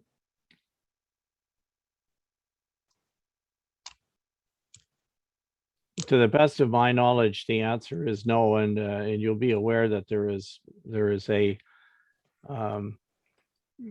we have an opportunity at the beginning of the meeting for people to declare conflict of interest, but keep in mind that the guideline for this in the Municipal Conflict of Information Act is that when we are discussing a general policy item, keep in mind there's no motion here before. We're not going to come out of here and pass a motion to either approve these amendments or reject them or something like that. Then there's nobody is in a situation where no counselor is in a situation where their vote would be where they would be compromised, and this is a general policy item, right, the impact of which affects a large number of people. And so there is a section of the Municipal Conflict of Information Act, I can I can refer you to it later if you want, which basically says if you're talking about a matter of general policy that affects ratepayers at large, then there is no conflict of interest, no need to declare Okay, a so, conflict of interest. So, okay, so if I'm understanding then, if there were members of council or their family members that had a vested interest in this, then they would have to remove themselves from participating in the works of this policy. If they had a direct financial interest at the time that a decision was being made, yes. In a discussion like we're having tonight, the answer is no. And Yeah, this is Yep. public, which I totally appreciate. And I'm very, very grateful that we've all had our chance to speak. Thank you. okay, thank you. Mr. Mayor? Councillor, sounds like Councillor Lamb. Did you want to Yeah, weigh in? just to answer Barb's inquiry, I or my family have no property in the municipality that would in any way, shape, or form be impacted by a decision surrounding backlots. Thank you. And neither do I, by the way. Some people have suggested this in the past, but it is absolutely not the case. My family has property that can be developed today, yeah, but it's not backlots, and it's not affected by this policy. Mr. Mayor? Go ahead. Who's Mr. speaking? Mayor, this is Tony Romanek. I'm the person who keeps getting mentioned, the one buyer of the property. If it's possible or applicable, you can give my phone number out to anybody who wants to know why, and they can phone me and I'll answer all their questions. I don't want to take up the time now, but I just considered it an opportunity. And like I tell my nephews, opportunities don't come by all the time. So I took an opportunity here to develop a piece of property that I liked. And that's what I'm calling it. And everybody else is saying, well, this one person. Well, give them my phone number and I'll tell them why. Thank you, Mr. Mayor. Okay, thank you. Appreciate that. Tony. So Okay. I still see. Mr. Mayor, it's Robert Duty here. I'd love to comment if when it's time. Okay, well, I'll let you go ahead. I was going to come back to John Brennan because he's had his hand is still up, I think. Anyway, but go ahead. Okay, thank you, sir. Just a couple comments. The first one is, and I'll Someone's got their reiterate. mic open. Okay, sir. Yeah. No, that's better. Yeah, I just wanted to reiterate the point that the number of backlots on private roads, again, I don't like that word, but against the number of properties that are on existing municipal roads that can sever and develop already. So there seems to be this great concern that there'll be this massive influx and hundreds of properties developed, yet on Wawakesh Road, on 520, all these other roads, there's already hundreds and hundreds and hundreds and hundreds of properties that could sever and develop right now. And so this giant issue of these backlots creating these massive urban density things and creating this environmental degradation is just overblown. Second is anybody that does develop or wish to develop, if I was allowed to separate into 3 parcels, there are layers upon layers of regulations that I have to go through to put a house, a septic. There's setbacks, there's Fisheries Act, there is water permit issues. There are so many regulations to protect the environment these days that I just think all these accusations and these opinions, all valued, they're all critically important, but they're not fact-based. And I think when council needs to sift through and take a really good look at what's fact-based and just opinion, I truly recognize that there's some areas in which people have cottages, waterfront, they're the ones with all the richly valued properties, and these owners with other properties who don't have the value, who want to do something with them. Just because it's someone's opinion that they don't want that extra traffic on the road, that's just not a valid opinion in proper community-based planning. There needs to be a bigger picture taken here and not just individual and self-serving needs. Thank you. Okay, thank you, Robert. I will go back. John, are you still wanting to? Yes, he is. Okay. Yes, go ahead, please. yes, I'm here. Yeah, thank you.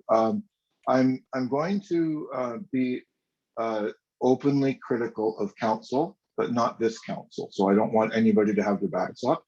And I want to take objection to one of your last statements, Mayor Comrie, about Amarak Trails development and the municipality inheriting the problem. The municipality absolutely did inherit the problem of 22 lots, but since the municipality formed, they have allowed daisy chaining of private roads to allow an additional 15 lots.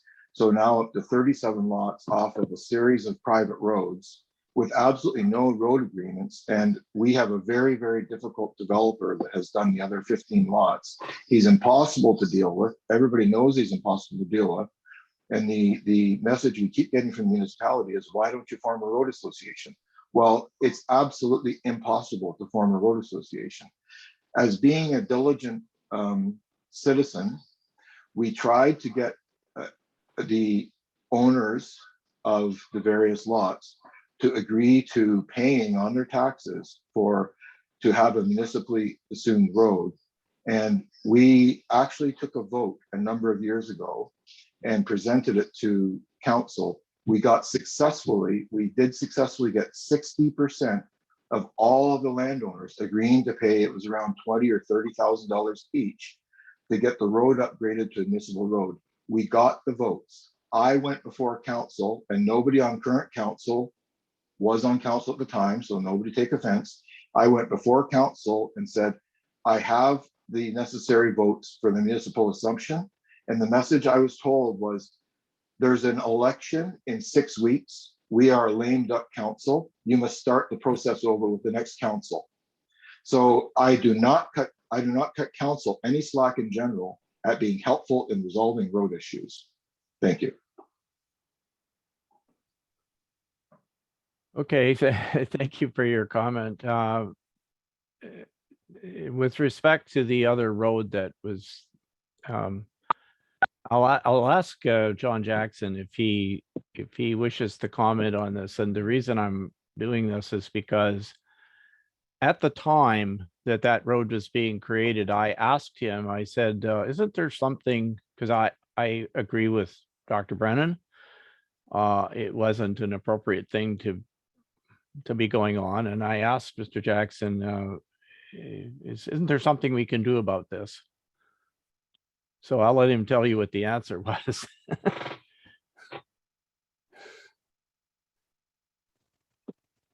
Can I understand the question there, Mayor Comrie? What are we talking about? The road in question is the road that goes into that goes off the lower portion of Amarak Trail, a short distance across the Hall property and into the Merritt property. And that is the road that Dr. Brennan was referring to, that services the 15 additional, or approximately 15 additional properties, I guess, that are in there.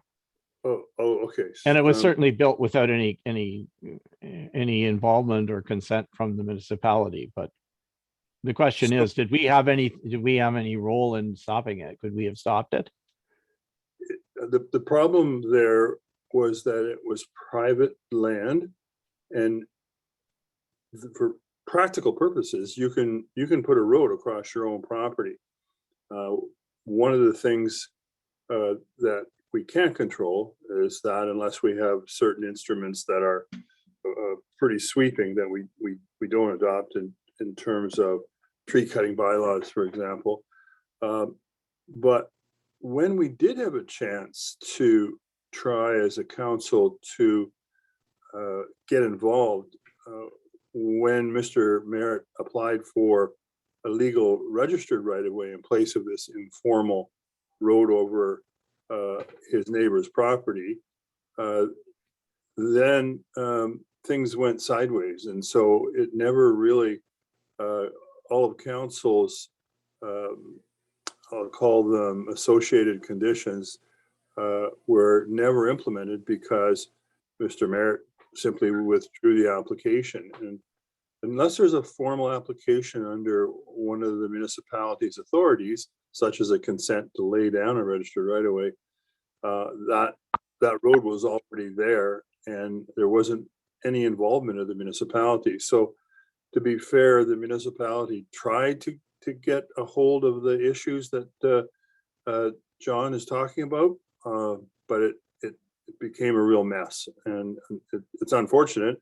We're hoping there's a solution somewhere in the future. Just don't know what that exact solution is going to look like and when it might occur.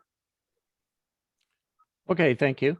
May I make a quick comment? This is John Brennan again. And my quick comment is that I am presenting to council in a few weeks, sometime in later October.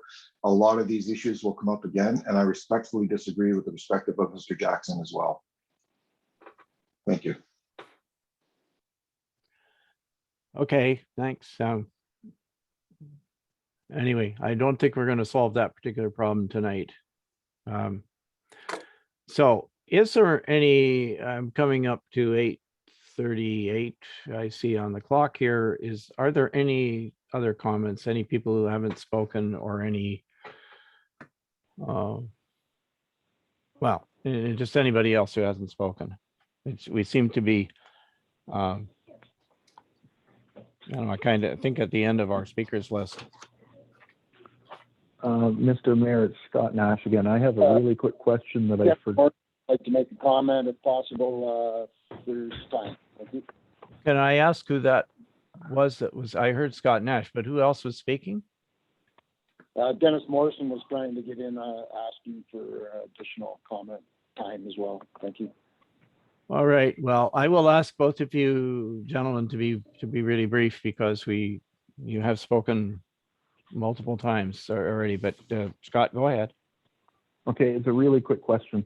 For backlot development, is there any other municipalities, and I guess this would be a question for Mr. Jackson, is there any other municipalities or districts that do allow backlot development at this time that the planner is aware of?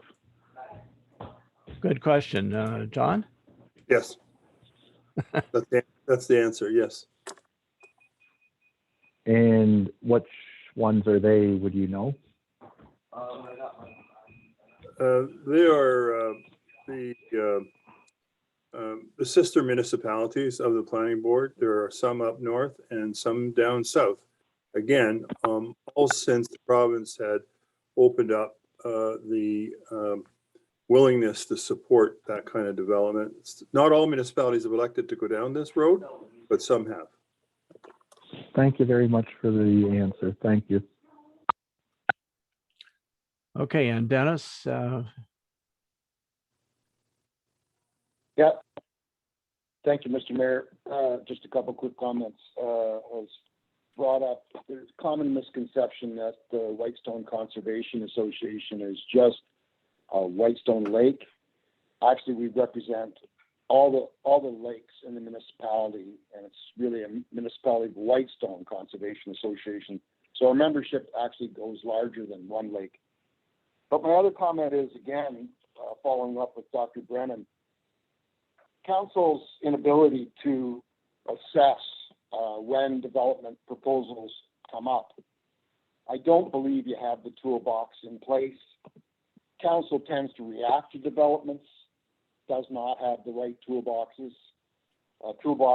in their toolbox. And lastly, the follow-up piece. What process is in place when they do put conditions to see whether they're actually followed up and enforced? Thank you.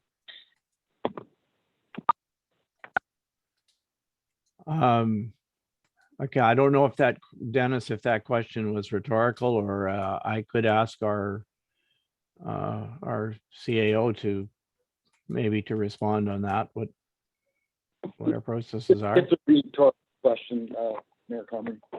I'm sorry, what?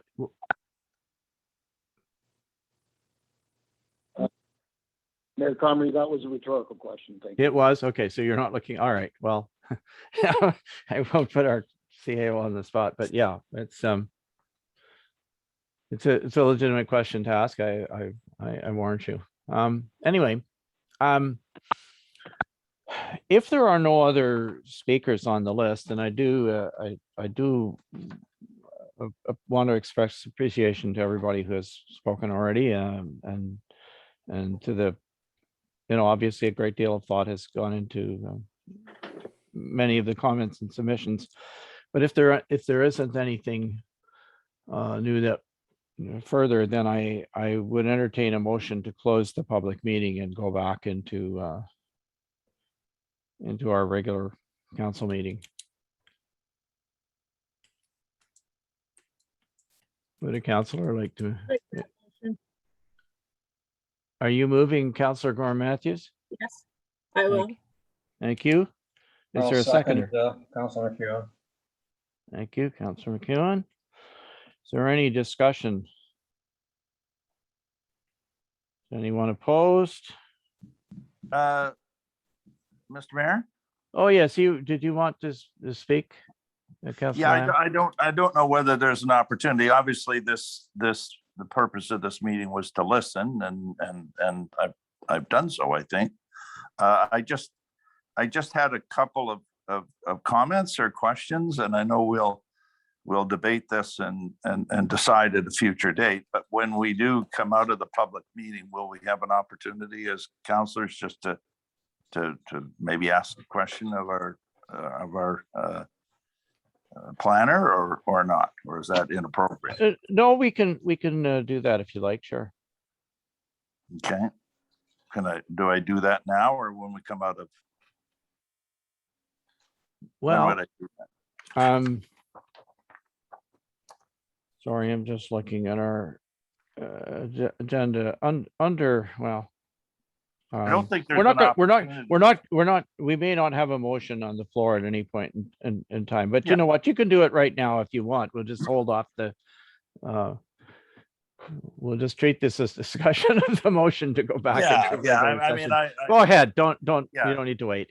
Yeah, absolutely. And I echo what you say. This is Councillor Lamb. And I thank everyone that it's obvious that whatever side of the issue that people are on, that they're passionate about their beliefs. And this is going to be a very difficult decision for council, I can tell you. However, just for clarification, I've heard about the official plan review and it's coming up again. And I know we did it in 2016 and people saying this should be dealt with, as part of the bigger review. But I'll ask John, when is that review? I mean, when are we due to have another full review of the official plan?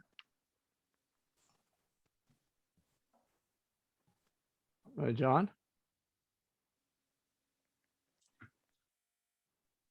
We didn't lose him, did we?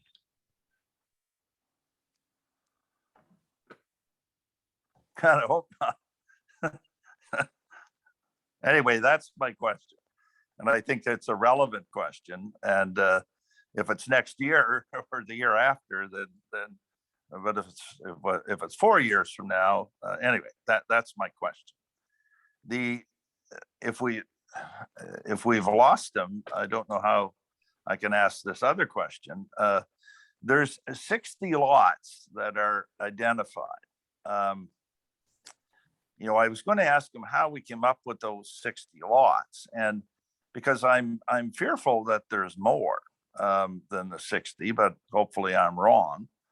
And the 60 are existing lots, and I guess my question was going to be, there can be a lot more if it surrounds people just making a road through somewhere. So if I put a new road in, wherever that might be, across my property, to another lot or back lots or whatever, can I then create and come to the municipality and say, these are new lots and I want to subdivide them, or I want to develop those that I can't develop now just by pushing a road through.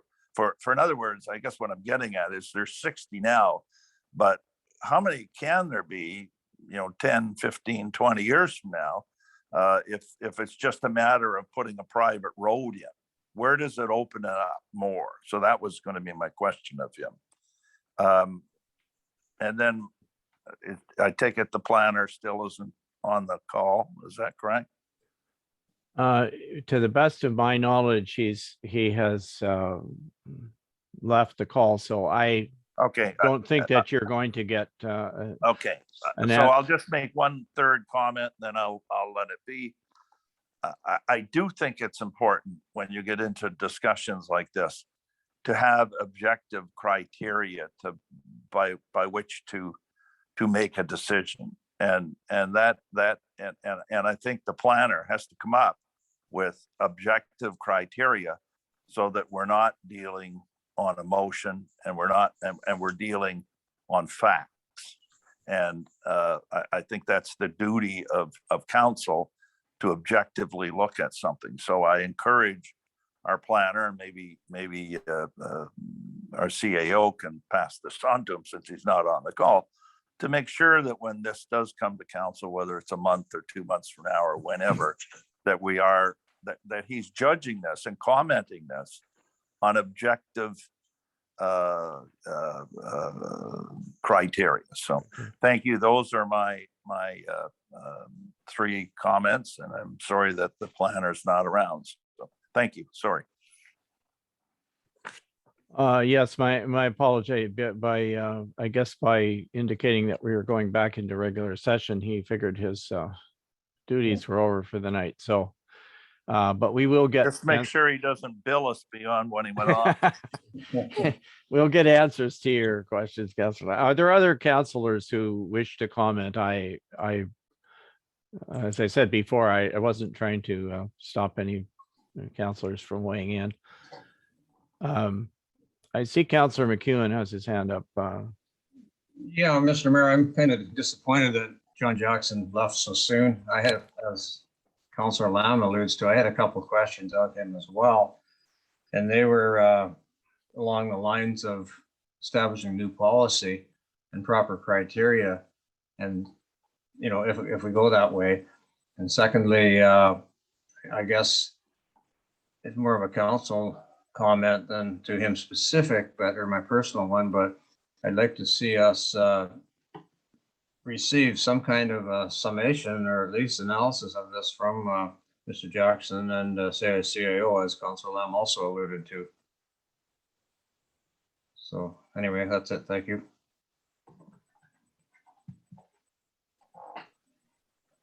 All right. Thank you. Good questions. I texted to see if we can possibly get him to come back, but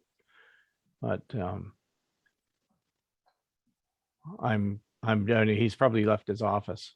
Mr. Mayor, it's Michelle Henry. I just did talk to John on the phone. He's in his car at this point. He did make the assumption, since you were going back to regular council, as you said, that he was no longer needed. He apologized. He will listen to the audio and make sure that he hears the questions and will respond accordingly. Okay, thank you very much, Madam CAO. Did any, Councilor Gorham Matthews or Councilor Woods, did you have any comments that you wanted to make? Mr. Mayor, if I could, Councilor Woods. Go ahead, Councilor Woods. I'd just like to thank everybody that took the time to get involved in this meeting. I know we've had a lot of emails sent in. I've had a lot of phone calls, some for, some against both of these amendments. It is going to be a very hard decision for council, but I don't think it's one that shouldn't be happening soon. I do remember, it would have been years ago, I don't remember if it was the official plan review or it was the zoning bylaw review. I was on the floor in one of the public meetings, and there was a great number of people in the community center that had a lot to say about trailers and why they should be allowed to use them, why they shouldn't be allowed to use them, and backlot development. So I do appreciate everyone's comments. And I'd like to say that I personally, because I didn't chime in earlier, but I don't have any properties that would be involved in any of this. I'd just like people to know that. Once again, thank everyone for getting involved. Okay, thank you, Councillor Woods. Councillor Gorham Matthews, do you wish to weigh in? Yeah, I think this has been a valuable conversation. I don't think it's something new or something that we're rushing into. I can remember when we had the all candidates meeting at the community center, there were questions from the community members about both of these issues, and weighing in on from everyone about wanting to get this looked at. So that was in 2018. So it's certainly been on the radar to look at. And I think we've got a lot of information to go through now and try and find a way to balance this for everyone, to make it fair and develop some good policies so that everybody completely understands what we're trying to do and how to make it work. So, it's definitely complicated looking at the private roads and trying to find the fairness and sharing with them with backlots. So it'll be a complicated process. It will not be a simple one for all of us to wade through. So thank you everyone for attending tonight and making your comments. Okay, thank you. With that, we do have a motion on the floor, moved by Councillor Gorham Matthews, seconded by Councillor McEwen, to reconvene, to close the public meeting and reconvene into regular council meeting. Are you ready for the question then? Anyone opposed? Hearing none, I'll declare it carried, and we're at 8:53 p.m. And that is essentially the business for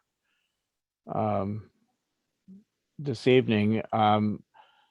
What will happen as a result of this is that the comments that have been received and the discussion that's taken place tonight will be referred back to staff, to our planner, and we'll see what further comes back to us to a subsequent council meeting. But the